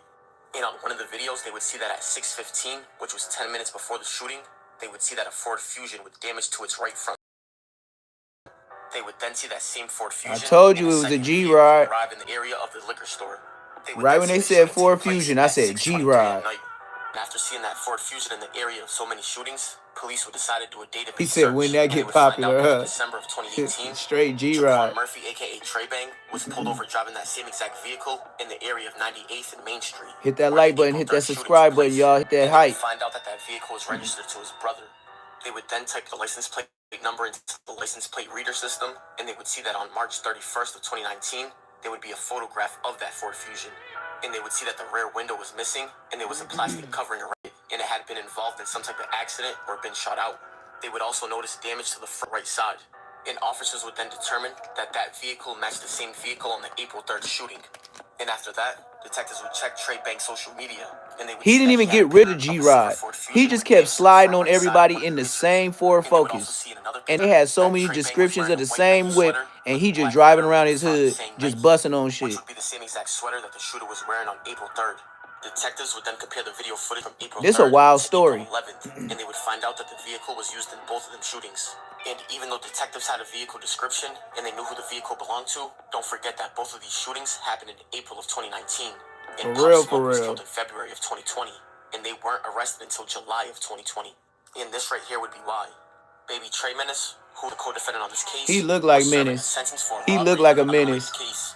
And during that sentence, I got a police homie would named transport Menace. him He to the looked Los like a Angeles menace. police station for an interview. And at that same exact time, they was also interviewing Trey Bang. Police would then have Shady Trey Menace walk by the room that Trey Bang was sitting in. And I'm not sure what the police told him, but detectives would get Shady Trey Menace to cooperate. And Shady Trey Menace cooperated with police after he saw Murphy at the station, which would be Trey Bang. And he believed that Trey Bang was giving up information about a robbery He that he was believes involved in. or he But clearly they knows. played some type of tricks on him because Trey Bang didn't give up any statements. And on that day, Baby Trey Menace would become a key witness for the prosecution. Trey And he would Menace. start off by telling them about the March 29th shooting, to where C7, aka Chip 7, was Nigga, shot in the he right looked arm. like Baby He would tell Coolio. detectives that he got a phone call, and somebody would tell him that C7 just got shot by a man on a mini bike. He would then tell detectives that when he walked out the store, he would see 2 men riding by on mini bikes on Manchester Ave, heading eastbound towards Main Street. He would then tell detectives that they went to go do some homework in the main streets, and about 20 minutes later, they would see 2 mini bikes parked outside of an apartment complex in the Main Street territory. And after that, he would go visit C7 in the Centennial Hospital. He would then take a few videos of the vehicle, and he would send it out to other Hoover members, and he would say that the Main Street shot up C7. He would then tell them about the April 3rd shooting, and he would tell them that he's seen some Main Street Crips hanging out on 98th and Main Street. He would then tell detectives that he told a few Hoover members what he saw, and him, Trey Bang, and somebody else named Shady Trey went in 2 vehicles to 98th and Main Street. He would then tell detectives that Trey Bang was driving, and Trey Bang would stop his vehicle in an alleyway on 98th. Tell him. And he would say that's when Shady Trey jumped out and ran up the alley and shot at the men. And he would tell detectives that he Police wasn't didn't in their know vehicle, none of he was in the this. second vehicle. He just made the would witness case the for shooting him. and drive off. He would say, however, he came back a minute later and he would see one of the men laying on the ground. They would then ask Baby Trey Menace about the April 11th shooting at the Nipsey Hussle funeral procession. He would tell detectives that him and another Hoover member were talking about disrupting the procession because Nipsey was from Rolling 60s. And he would tell detectives that they decided not to go to the Rolling 60s to mess up the funeral procession because older members from Hoover told them to respect the rapper's death. He would then tell detectives that about an hour later, they linked up with C7. And that's when Baby Trey Menace would suggest going to the main streets instead of the Rolling 60s, away from the procession. Baby Trey Menace would then drive to the area of 103rd and Main, next to the liquor store. He would then drive back to the Hoovers, and he would tell members that he's seen a lot of people out there, including somebody named Tiny Red, who was a Main Street Crip. They would all then discuss about going back and doing a shooting. And at first, Trey Bang was hesitant about going back or even participating in the shooting. But later on, he would say, F it, I'll go. And C7 would say that he had to go because shoulda went with your first mind. Baby Trey Menace would then tell detectives Shoulda that went with his first mind. about whose vehicle to use. And at first, Trey Bang didn't want to use his vehicle because it was beat up with front end damage. That's what I said. He kept sliding the same fucking Ford Focus. Trey Bang would agree for them to use his vehicle. And Baby Trey Menace would say that it was Trey Bang and C7 in one vehicle, and he would be following the vehicle. And it was two vehicles. They would take two separate paths going onto Main Street. Baby Trey Menace would then drive by the liquor store, and he would call Trey Bang and C7 on his cell phone. And he would tell them that people were gathered in front of the liquor store, but he didn't see Tiny Red. Baby Trey Menace would then drive off, and he would cross paths with Trey Bang's vehicle. That's when he would do a U-turn, and they would return to the liquor store. He would tell detectives that he was about to behind, My bad, but my he would bad. see that Trey Bang's vehicle My slow bad, down the y'all. traffic, and then he heard gunshots and saw And the I vehicle seen drive something off. crawling. And after the You shooting, know when you they see would something return to crawling in Hoover your Avenue, house, which would be on you 84th gotta and get it. Hoover Like it Street. was mandatory. And I while they were couldn't there, just Baby let Trey that Menace thing would get a crawl text around, message from boy. somebody saying Even they though got I your live in the vehicle on woods, camera. I still gotta He would do then it. say that C7 and him returned to the liquor store to see if there was cameras. And he would say by the time he got to Main Street, everything was taped off. However, he would say he didn't see cameras, which is false because, like we said before, they have about 3 different camera angles. Baby Trey Menace would also tell detectives that an older member from Main Street Crip called Trey Bang's father, who went by Snoop. And according to Baby Trey Menace, he would tell detectives that Snoop was allegedly an older member from Hoover. Baby Trey Menace would then tell detectives that Trey Bang's father asked them if they had anything to do with the shooting. And that's when they would tell him that they had nothing to do with the shooting. He would then show detectives a text message between him and C7. And he would tell C7 that he drove by the liquor store and there was no cameras out there. That's too much But that's telling, not the only dog. crimes that Baby Trey Menace would help police with. Because during the interview, he would also implicate They Trey some Bang members, in the but murder they of was Pop telling. Smoke. And with that statement right there, I'm sure it's safe to assume that Baby Trey Menace would be one of the informants in the Pop Smoke case. So now at this point, Trey Bang would be fighting 6 separate cases.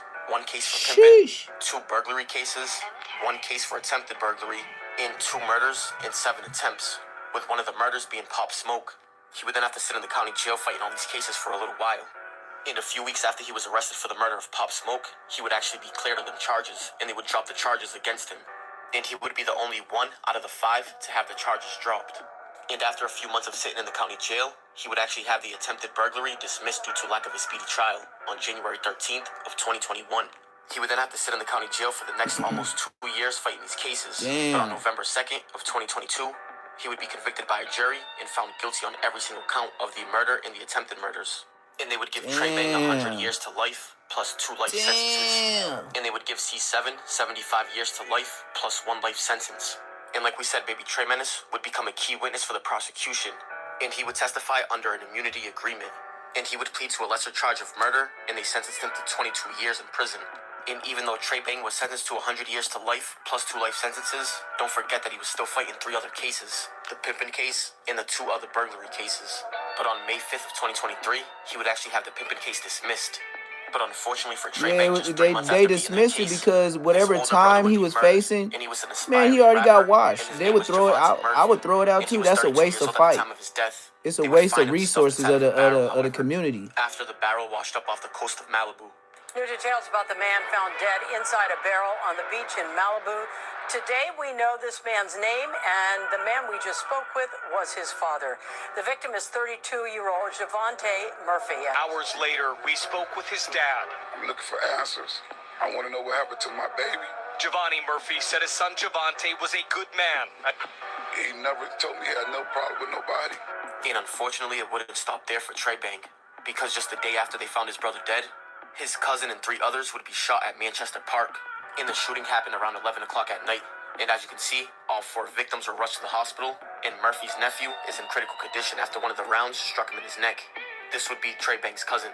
And Trey Bang's father would actually give another news interview, and he would say that See, this he is the was second doing all that time gooning in the a matter of neighborhood, days that and then now his found family themselves getting as hit victims up to and violence. smoked, and Earlier this week, he was his doing son he was found in a he was stuffed busting barrel on up the everything coast and of robbing Malibu everything. with a Now his gunshot family wound to getting his shot head. up. And last night, 4 people were shot in South LA. That's right. 4 people shot at the Llings Sutton Recreation Center on South Hoover Street near 88th Street. Just sound like firecrackers to me. Javante Murphy was here Thursday night when shots rang out right when the event ended. Then I ran out to the front, and they said my nephew was shot on the ground. His nephew, who's in his 20s, was one of 4 people hit around 11 p.m. And after a couple of days, a bunch of news articles would spread rumors saying that the murder of his brother said spread may be connected rumors. to Pop Smoke. And at first, there wouldn't be any arrest made in his brother's murder. But in October of 2023, somebody named Joshua Simmons would be arrested for the murder. And prosecutors would say that on July 27th of 2023, Joshua Simmons shot Murphy. He then disposed of his body in a 55-gallon plastic drum. Sheesh. And Joshua Simmons actually went viral. That's the one that was floating on because he Malibu attempted Pier. to do a smash and grab at a I jewelry remember store, seeing that on the and news. the owners would fight back, and he would take off running. Now at 11, a killer connection between a pair of high-profile crimes. Detectives say the suspect who went viral in this botched with a SoCal big old jewelry 60 heist on his is back. one of two people arrested for the murder of He had a man big whose old body was 60 on found his back, stuck that big old inside a fat barrel nigga. in Malibu. And this right here would be the mugshot of Joshua Simmons. And as you can see right here, when he was running away, he would have a big tattooed 60 on his back.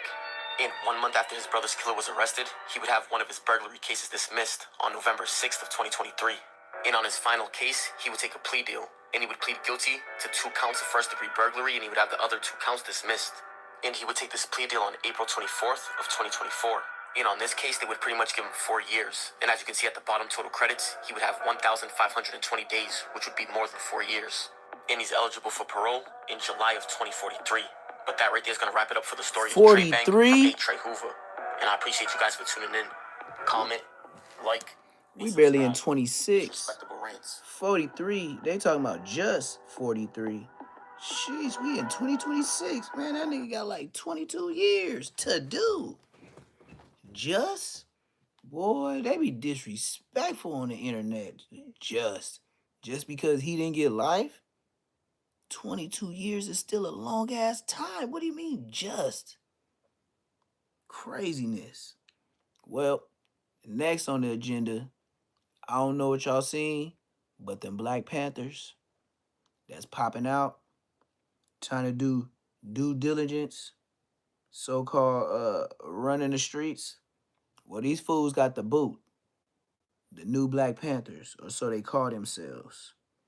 Yeah, we finna watch that real quick. I couldn't believe these dudes right here on my mama. I couldn't believe these dudes was actually. And then they go do research on them and come to find out dude used to be an ex-dude from Peru. And I was like, what is going on? Let me see. Do I got it saved or do I got to do it? Yep. Manually. I didn't know the Black Panthers even popped out. They saying this dude from Peru, the white people saying he an ex from Peru, and he's on the front line trying to push the Black Power, and Black Panthers. yeah, he got the boot, and all the people that originally started the Black Panthers saying he a fraud and he don't got the blessing of the original. So whatever he's doing, he on his own. He a renegade. Hello. Hi, Julia. Nice to meet you. How was the people? Skip. To meet you. All power to the people. You all ready to come in? Yep. I'm Chairman Paul Burton from the Black Panther Party for Self-Defense. I'm Comrade James. People call me Skip. Of the Black Panther Party for Self-Defense. On a rejoint le Black Panther Party for Self-Defense à leur quartier général de Philadelphie. Yeah, it's mixed with another language, but it's mainly in English. Leur popularité a explosé dans les dernières semaines, surtout dans la foulée de la mort à Minneapolis de Renee Nicole Good. In Minneapolis, ever since the ICE agents been doing what they've been doing, this is where the Black Panthers is starting to pop up. This is my response to ICE right here. You know, the United States of America hates this gun. This is a Polish AK-47. What's your message to ICE? Fuck around and find out. Try doing this shit to me. See what happened. Look around. Look around. Look what he's doing to our peoples. No matter what your skin color, you're our peoples. And we're going to stand right beside our people. Yes, sir. Yes, sir. Every means necessary. Good looking out for sending a gift. Hit that Cash App, $ PBF 400, man. Support the chat, support the live. I'm going to finish painting this background. That paint ain't cheap. En 1966 aux États-Unis dans un contexte de ségrégation raciale. Le mouvement a rapidement attiré l'attention parce qu'il refusait l'idée d'une révolution non So these violente. is the new Black Panthers of 2026. Now, like I said, the Black Panthers that's still alive and the ones that's free to speak, they said they don't give them their blessing to do what they doing. So they renegade. They are not the Black Panthers. All power to the people. All power to the people, no power to the pig. En ligne, certains se demandent si Paul Birdsong a vraiment la légitimité de reprendre la mission des Black Panthers.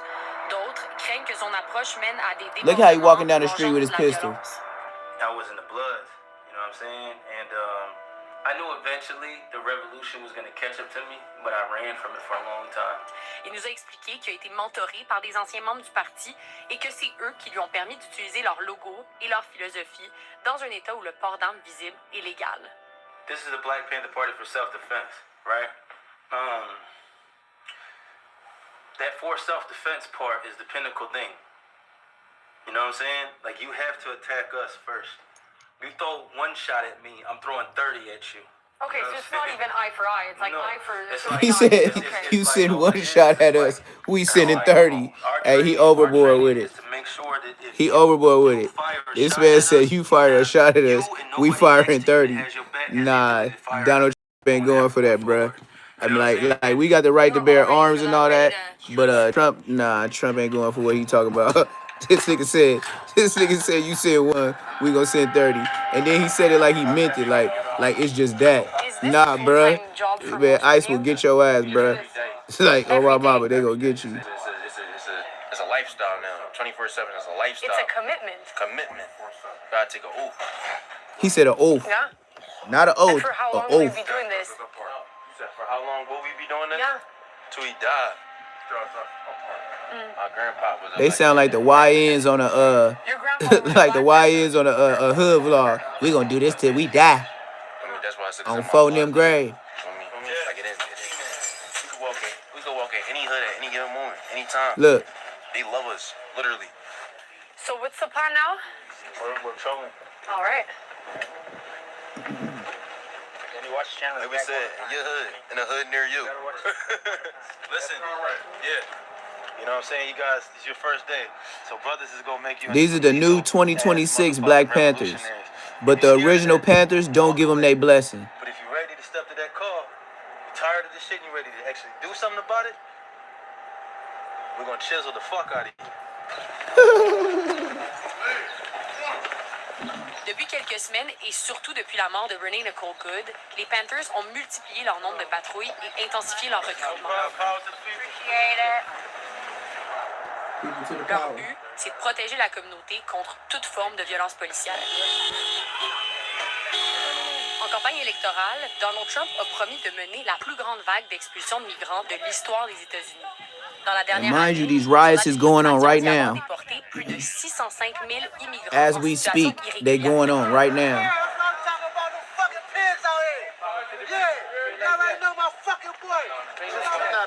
That shit is illegal. You know what I mean? Get you shot over here. Yes, the fuck. He said that shit'll get you shot over here. Because it's like they think they're above the law. They can do what the fuck they want. What's the deal? What's the deal, Whoop? They think they're above the law because Trump's stupid ass. Come on now, how you gonna wage war on your own fucking country? We're out here doing everything y'all doing for us. Because these cops ain't doing nothing for us. My little cousin almost got raped two nights ago. Where? On the Broad Street line. We'll be on the Broad Street. Oh, he said graped. I'm sorry I appreciate you. Yeah, I didn't hear it because he got an accent, I've but been waiting to see y'all. I heard like y'all been doing what y'all gotta do, and I appreciate y'all very much. Tonight after the patrol, yeah, we start the patrol, we'll go get on the line and write it down. Yeah, they patrolling now. Depuis tout à l'heure, ça va de la gestion de déchets à des fois ils font la circulation là. Puis surtout, il y a une quantité assez importante de personnes qui klaxonnent, qui lèvent le poing en l'air. And you know it's always a white person that gotta be cool with the blacks. And if she talk like that, we know she ain't American. Come on, check it out what we talking about.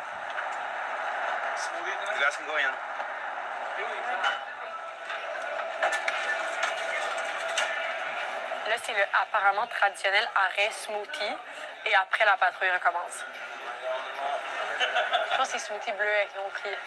It's cold as hell out there. You know, over the last couple of weeks, we've had a lot of people reaching out, but this is what my inbox looks something like. And this is just 29 minutes ago, 30 minutes ago, an hour ago. People wanting them to patrol their blocks. That's crazy work. 16 hours ago.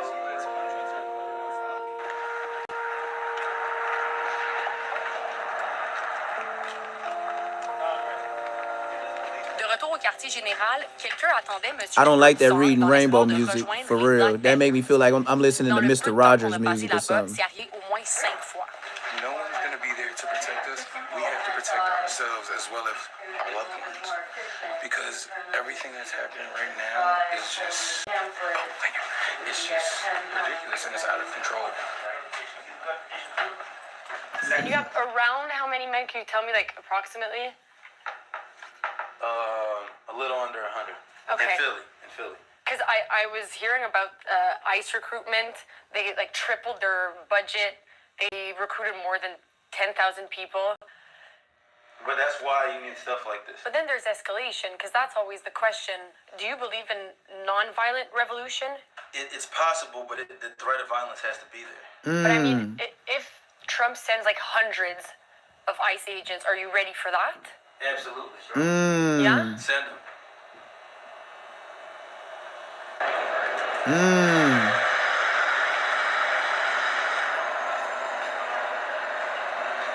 On est à la patrouille de nuit, puis là, ils ont décidé de venir patrouiller la ligne de métro. Hey, let us through. Come on. Don't worry about it. Come on. Yo, don't worry about it. Come on. Le contrôleur est visiblement un fan des Panthers, puisqu'il a laissé tout le monde passer. They walking around with assault rifles, gang. Look at the police. Look at the police. They on their ass.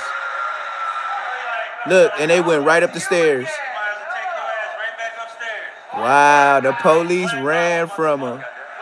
The police ran up the stairs on them. Yeah, they was finna harass them. And then they went back upstairs because the Black Panthers got guns and they ain't gonna shit about it.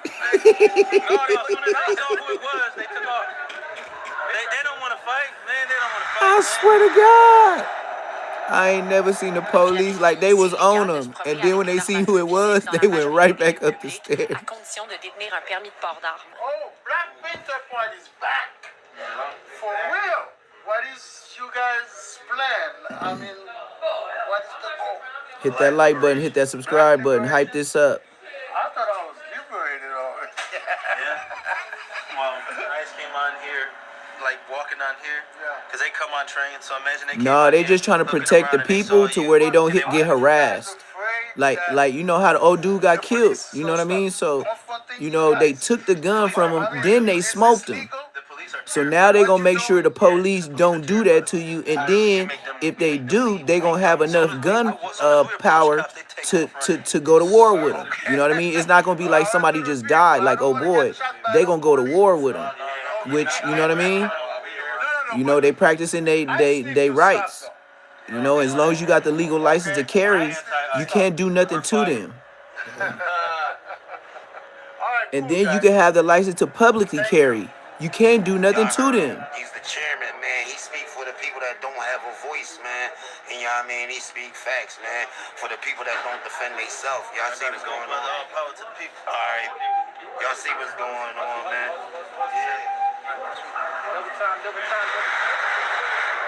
On a écrit à la ville de Philadelphie et à leur corps de police pour savoir ce qu'ils pensaient de la présence du Black Panther Party for Self-Defense dans leur rue. Ils ne nous ont pas This is crazy work. These is really people trying to, you know, I give them, they doing better than Black Lives Matters. I put it like that. They out there, feet in the dirt. They doing better than BLM.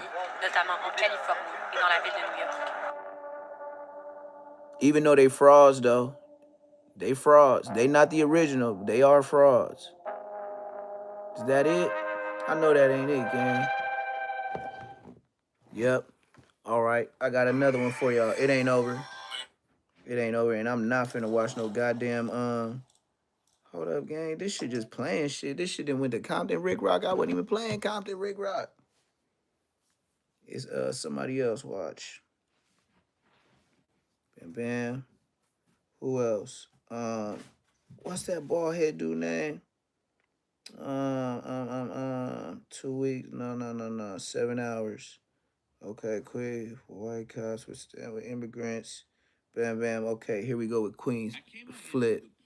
Now this man is crazy. This name's crazy work. Y'all know Queens Flip, the little funny dude that always be joking with people, and Jim Jones yelling in people's ear and talking about you got the tab and all that. Yeah, well, he got a new one out.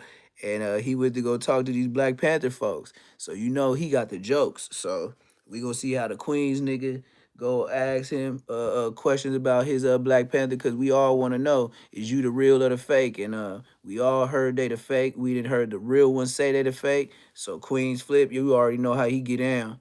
He like a funny Marco. He is out here to meet jokes. with Paul Birdsong, a former member of the Black Panther Party, to hear directly from him what he stands for today. So if they were to grab me, it would not be a legal arrest. It would be an illegal abduction. It would be a kidnapping. His self-defense was adequate to the situation that befell him by the hands of a police officer. The Black Lion Party for International Solidarity. He states openly that he stands with immigrants and with any oppressed people facing state violence, and that his organization moving forward is meant to include more than just one community. A lion rolls with pride. A lion protects his community, you know what I'm saying? He also addresses part of his past that has been widely discussed online, including his former gang affiliation and allegations and paperwork that have circulated accusing him of being a child predator. I've recruited Bloods, What? GDs, Vice Lord. Who cares? Everybody comes from somewhere. Ain't nobody seen me gangbanging, set tripping in years. He said in years. Nationwide, you won't He find didn't me. deny it, Type so I my name and respect everything him. in it, you know what's gonna come up? No results. Birdsong also explained why his group chose to step away from the Black Panther name and recognize under a new identity. You're not against Okay, the Black see? Panther. Now they Black I think Lions. I that respect before it. there could be any like good work done, there would need to be some unity, tidying up of the house. Because right now you got all of these elders and all of their opinions and scattered in all these different places doing all these different things. You'll also hear a contrasting response from Mike Payne, speaking on behalf of the original Black Panther Party, who lays out a very different position, one that prioritized a black-first agenda and questions solidarity with immigrants. Yeah, they made them take that Black Panther off. Now they Black Lions. Black Panther See? Party in good conscience cannot risk life and limb of our people for groups of people who have not risked life and limb for us. Just because we have a common enemy, that does not equate to us having a common problem. Where were you at when our people are murdered in the Yeah, streets? that's true. Slaughtered in Didn't cold nobody help blood no black by an folks when we was innocent down cow bad. hunts you. My goal They here didn't even isn't consider say to help one thing. us. Is to present what was said, give it context, and open the door for an honest dialogue, especially around accountability, ideology, and what solidarity actually means today. Hey! Power to the people. He said, How are you guys? Good, man. Yeah, that's true. Paul Birdsong. We didn't, every time we had war with any race in history of the United States, nobody helped the black people. They're indigenous. I don't care, even if they had dark Mexicans that looked our color, they did not lift a flag for us, a picket sign. Fix that right here what I was finna write down. This is for our lesson on Sunday. Sunday? Yeah, every Sunday is class. So like I said, they no longer the Black Panthers, they the Black Lions now. The original Panthers stripped their name. The last video we watched, they was claiming Black Panthers. Now they claiming Black Lions. This was originally the Black Panther Party for Self-Defense Headquarters. The Church of the Advocate, which is next door, originally let the Black Panther Party from back in the day use the Church of the Advocate, right? And so we got it back, to basically honor the historical significance. And but now it's the Lions. Then I have changed we have separated ourselves from the Black Panther Party for Self-Defense and become the Black Lion Party. Mm. They I don't know, man. Look, he don't even know what to say. Like, I don't know what y'all is now. You're making a lot of noise. He want to laugh at him. And then I heard that they He trying to be, he not be a comedian, but he was going to be like, so why y'all ain't the Panthers no more? Consider it exiled? Kicked you out the group? They didn't remove me. I removed myself. Explain. So basically what happened was. Can I take my jacket off? You mind? Fat boy, looking like Aunt Hefe. Aunt Hefe in 5 years. There are weapons around. What you say? There are weapons around. What does this mean? Why is it two? Check for the table, put it here because no one have feet. We have the table. All right, cool. I got your jacket, brother. All right. Thank you, brother. So yeah. Oh, why you? All right, don't throw it. chair. All right, come on, Perso. You my man. You can't let me push your chair like that, man. Come on, man. So to answer your question, Aaron Dixon sent me a message saying that he didn't support us anymore based on some false information, and he didn't care about the trouble that had been caused by me stepping out and following orders that he had given me. And so because he did that, I completely disassociated myself with the Black Panther Party for Self-Defense. And while Aaron didn't support me being a Black Panther anymore, there are hundreds of Black Panthers that did. Matter of fact, when I made the decision to disassociate myself, I got calls from a bunch of different Black Panthers, like Mr. Johnson and Dukes, Rico Dukes and different people like that. Like, yeah, man, why'd you do that, man? Come on, man, come back, stick around, you don't have to do that, man. You don't need them. We got you. And I thought about it for a split second, like, okay, I'll come back. Then I'm like, no, I'm not doing that because it's too much. It's too much infighting. It's too much cliques. It's too much gang stuff. Like it's revolutionary gangbang, and it's not like we're a political party or an advocacy group or anything like that. It's like we're a bunch of church people. You know how church people, like it'd be a Baptist church over here, different sections. Yeah, and then everybody thinks everybody's wrong. So who was Aaron Dixon? Who is he? Aaron Dixon is the founder of the Seattle chapter of the Black Panther Party for Self-Defense back in the 60s. He's an original member. Yep, and so what happened was we were already calling See, ourselves what happened New Age was Panther Party. And we were already out working, and I got recruited into the New Age Panther Party by Pablo X in 2020. And so Aaron or Elmer Dixon saw what we were doing and reached out to us. He reached out to me on Instagram, and he said, "Hey, I like what you're doing. I want to introduce you to my brother and some other older Panthers. We want to, show you how to do that better. You know what I'm saying? Basically, he looked like he's Puerto Rican. He don't even look all the way black. Some mentorship, stuff like that." He introduced me to Aaron. Aaron introduced me to Rashad Birdsong and Clarence Peterson and Billy J. Brooks, and that became our committee of elders over the top of our leadership. And then we, different other elders like Michael Murphy and Blair Anderson came into the fold, and Bullwhip, and there's some others. I can't really remember everybody's name right now, but the main ones was Rashad Birdsong, Clarence Peterson, Elmer Dixon, Aaron Dixon, and Billy J. Brooks. Do you feel like are you hurt that they removed you? Because you making noise. They stripped Shout him. out to the Black Panthers. They stripped him. You're making a lot of noise. What you stand for. A lot of times, though, when you do the research, there are some Black Panthers members that stated that they don't care about the immigrants or the migrants. They don't care about that. They stated that, so I don't know. Yeah, they was for the black people. They wasn't for the whole U.S. and ICE and all that stuff going on. What's going on, man? That's why I said this dude look Puerto Rican. He don't look all the way black. He taking it all the way out. All excited to see, the Black Panthers are back. Your face, salute to you. But then when you do the research of the Black Panthers, they said that I know they was for power to the people, not all the people, the people.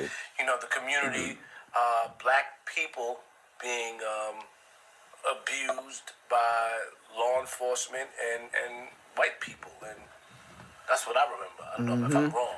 So then I did see somebody say that the Black Panthers don't give a F about anything pertaining to the people, the migrants, or anything. What do you say to that? Okay, well, we don't have nothing to do with them. We didn't come here the same way. Listen to what he says. Oh no! Come on, man.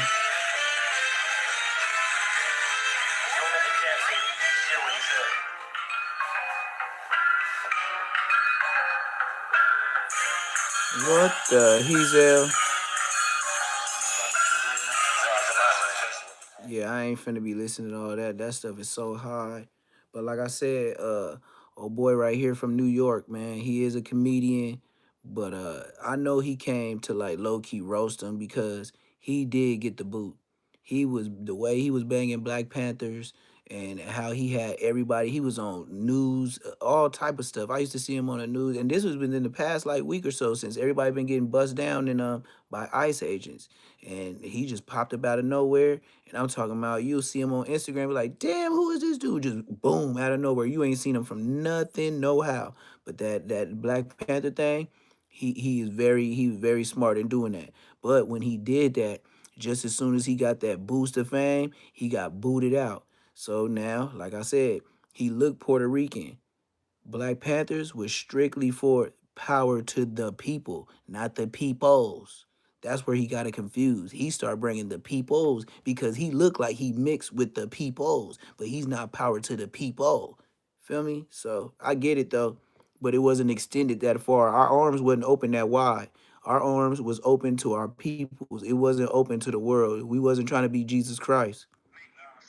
Tie with the struggling people of the world because they represent 2/3 of the people.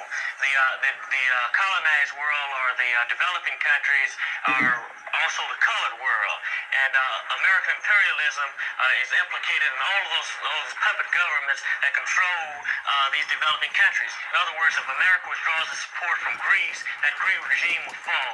If America withdraws its support from the puppet government of South Vietnam, the Vietnamese war would end. So what I'm saying is we have to hook up internationally. You can only understand the situation. Yep, we got to hook up internationally. And what they say, oh, you can't leave unless you get a passport. Why you want a passport? Because they want to stamp and know when you coming and going. They don't want you linking up with nobody. The cowardly American aggressor. Why would the Panther Party do that? The Black Panther You gonna explain it? That's right.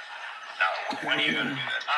I'm going to do this as soon as I'm released. That I'm going to make this known at the Paris peace talks so that it can be accepted or rejected by the Vietnamese people. But in the spirit of internationalism and the spirit of international solidarity, we plan to do this, and we will do this for any people who are fighting against American imperialism. You want to get together blacks to go to Vietnam and fight against American troops?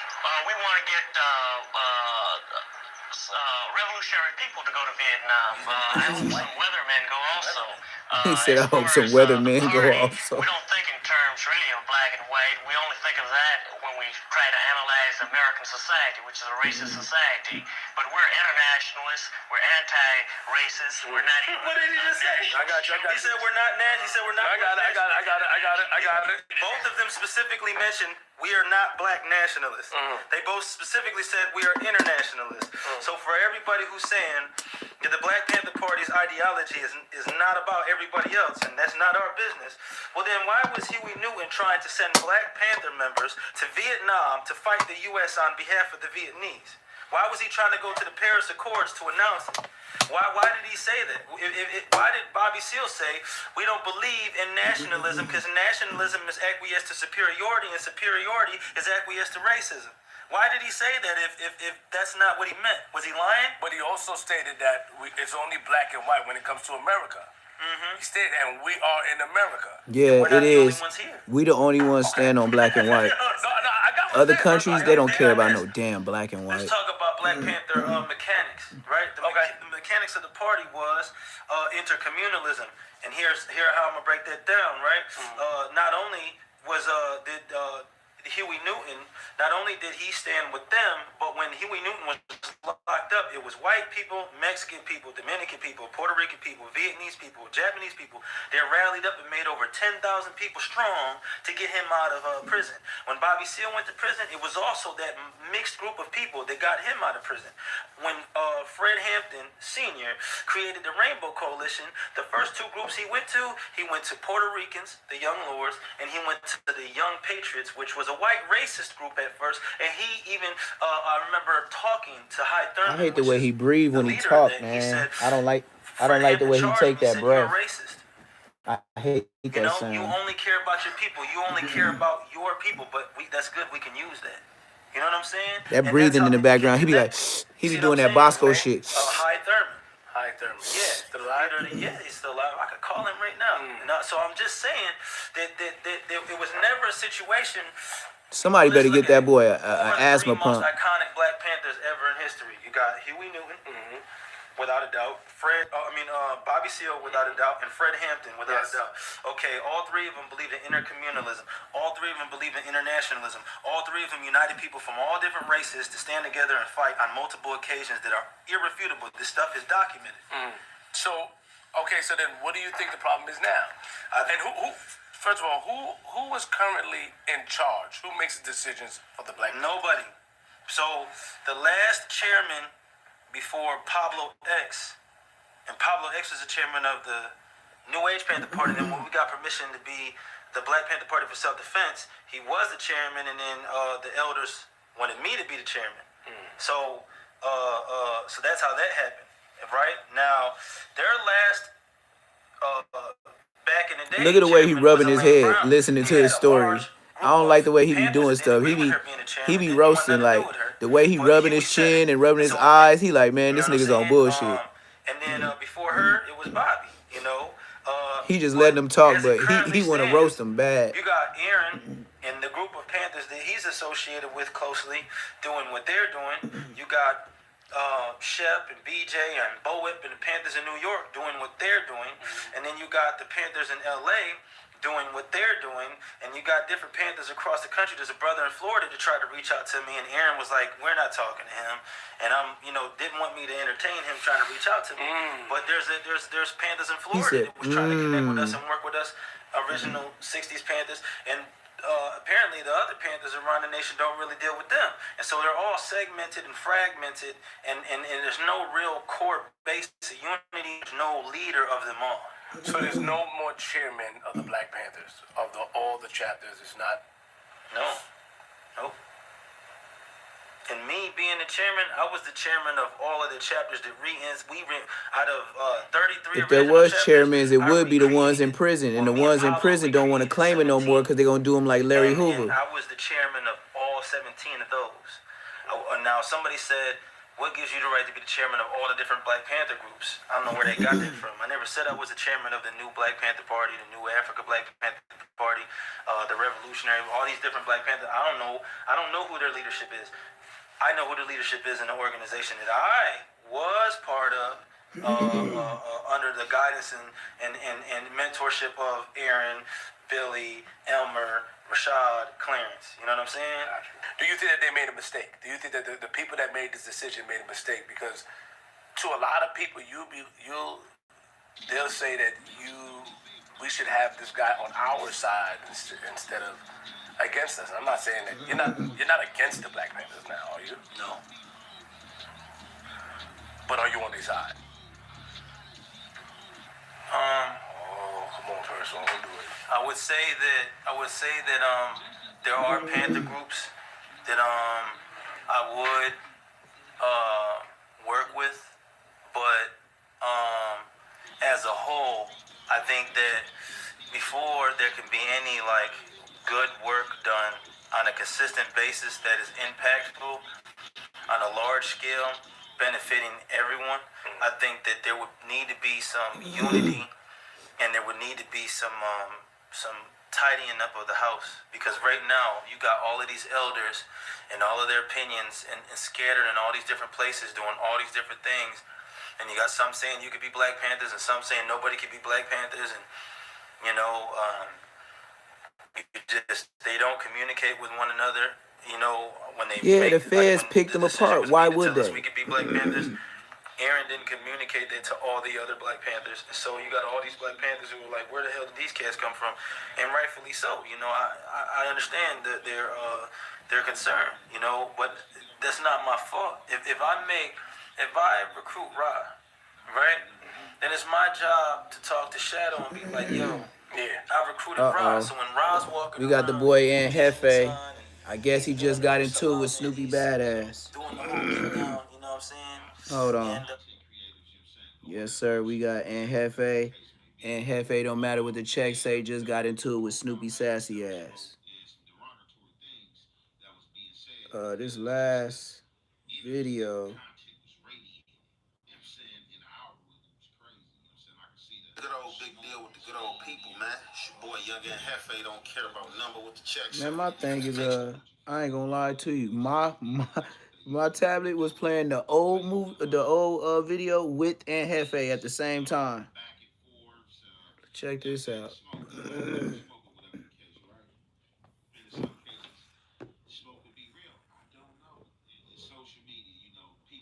Social media. Good old big deal with the good old people, man. It's your boy Young and Hefe. Don't care about number with the check say. Make sure you go ahead and like and subscribe because it don't cost you nothing to press that button. And if you ring that notification bell, I'm gonna bring you mail. What's the good old big deal with the good old people, man? It's Hot Topics with your boy Young and Hefe. He on Snoopy Badass right now. Another one like the other. Recipient of Hot Topics, man. Y'all see what's going on. Snoopy BA, man.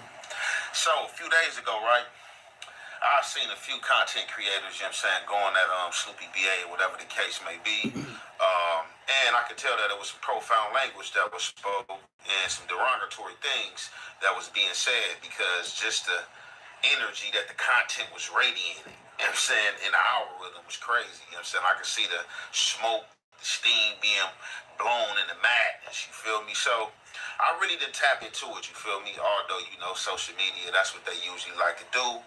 Play on the beefs, you know, the back and forth. This is Aunt Hefe. You know he just got into it with Snoopy Badass. Case, right?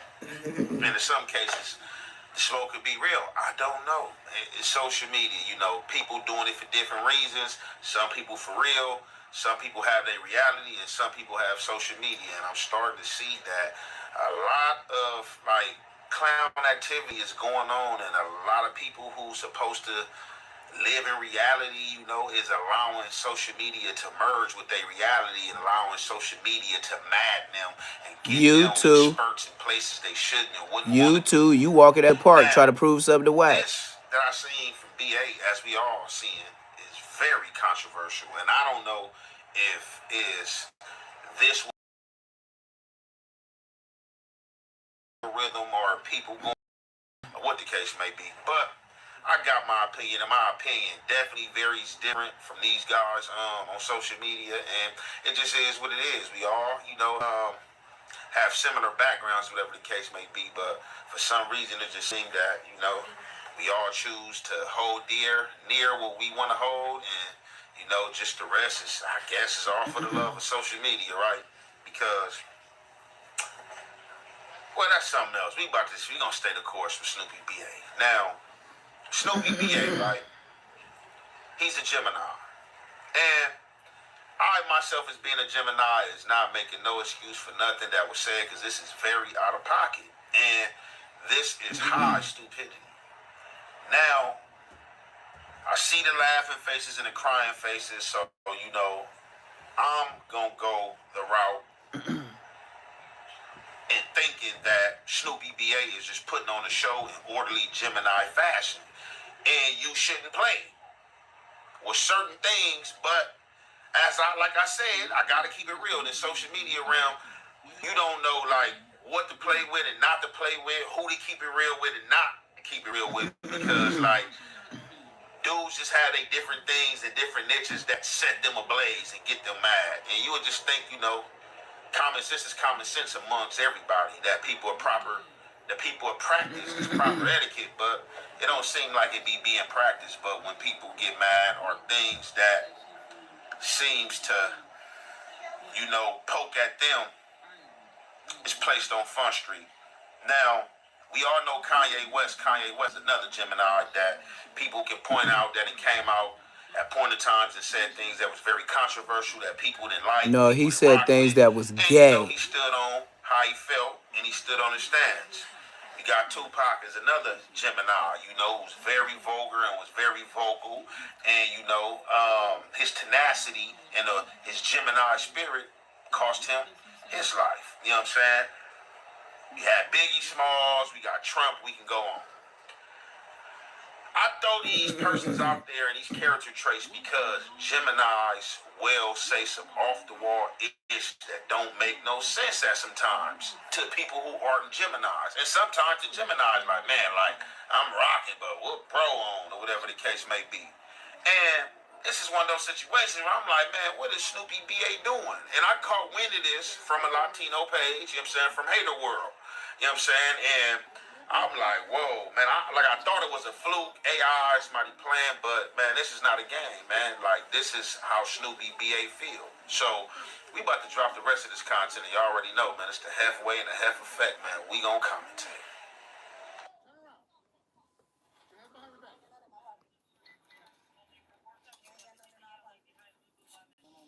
I'm hiring some that need niggas all day. Okay, Snoopy Badass. The very, very sassy. He called him Snoopy B.A. Man, just say his name. He don't even want to say the man name. He clouded up like, and Hefe think if he just say your name, you just gonna get so much more famous. Stop it. That's that no jumper shit. Like once they get there, they think they got a level Let's above get you. back to the first thing I placed up there. So he basically saying he's happy that the slave catchers caught our ancestors, because we all know Snoopy B.A. wasn't caught.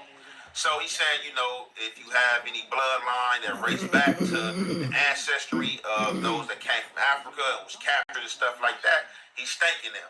So we already know in Africa, when you see a lot of these commercials and stuff like that, 3-minute village videos and stuff like that, they showing the Congo, they showing the jungle, they, you know what I'm saying, they showing people in the wilderness, you know, they showing flies, they showing to feed the children type stuff, you know, and some of this stuff be scams, and some of these countries do need help, but Africa is a very rich country. You know what I'm saying? Diamonds in Syria alone, as well as other places, you know what I'm saying, as well as a lot of other minerals and natural things. You know what I'm saying? You can't contest that.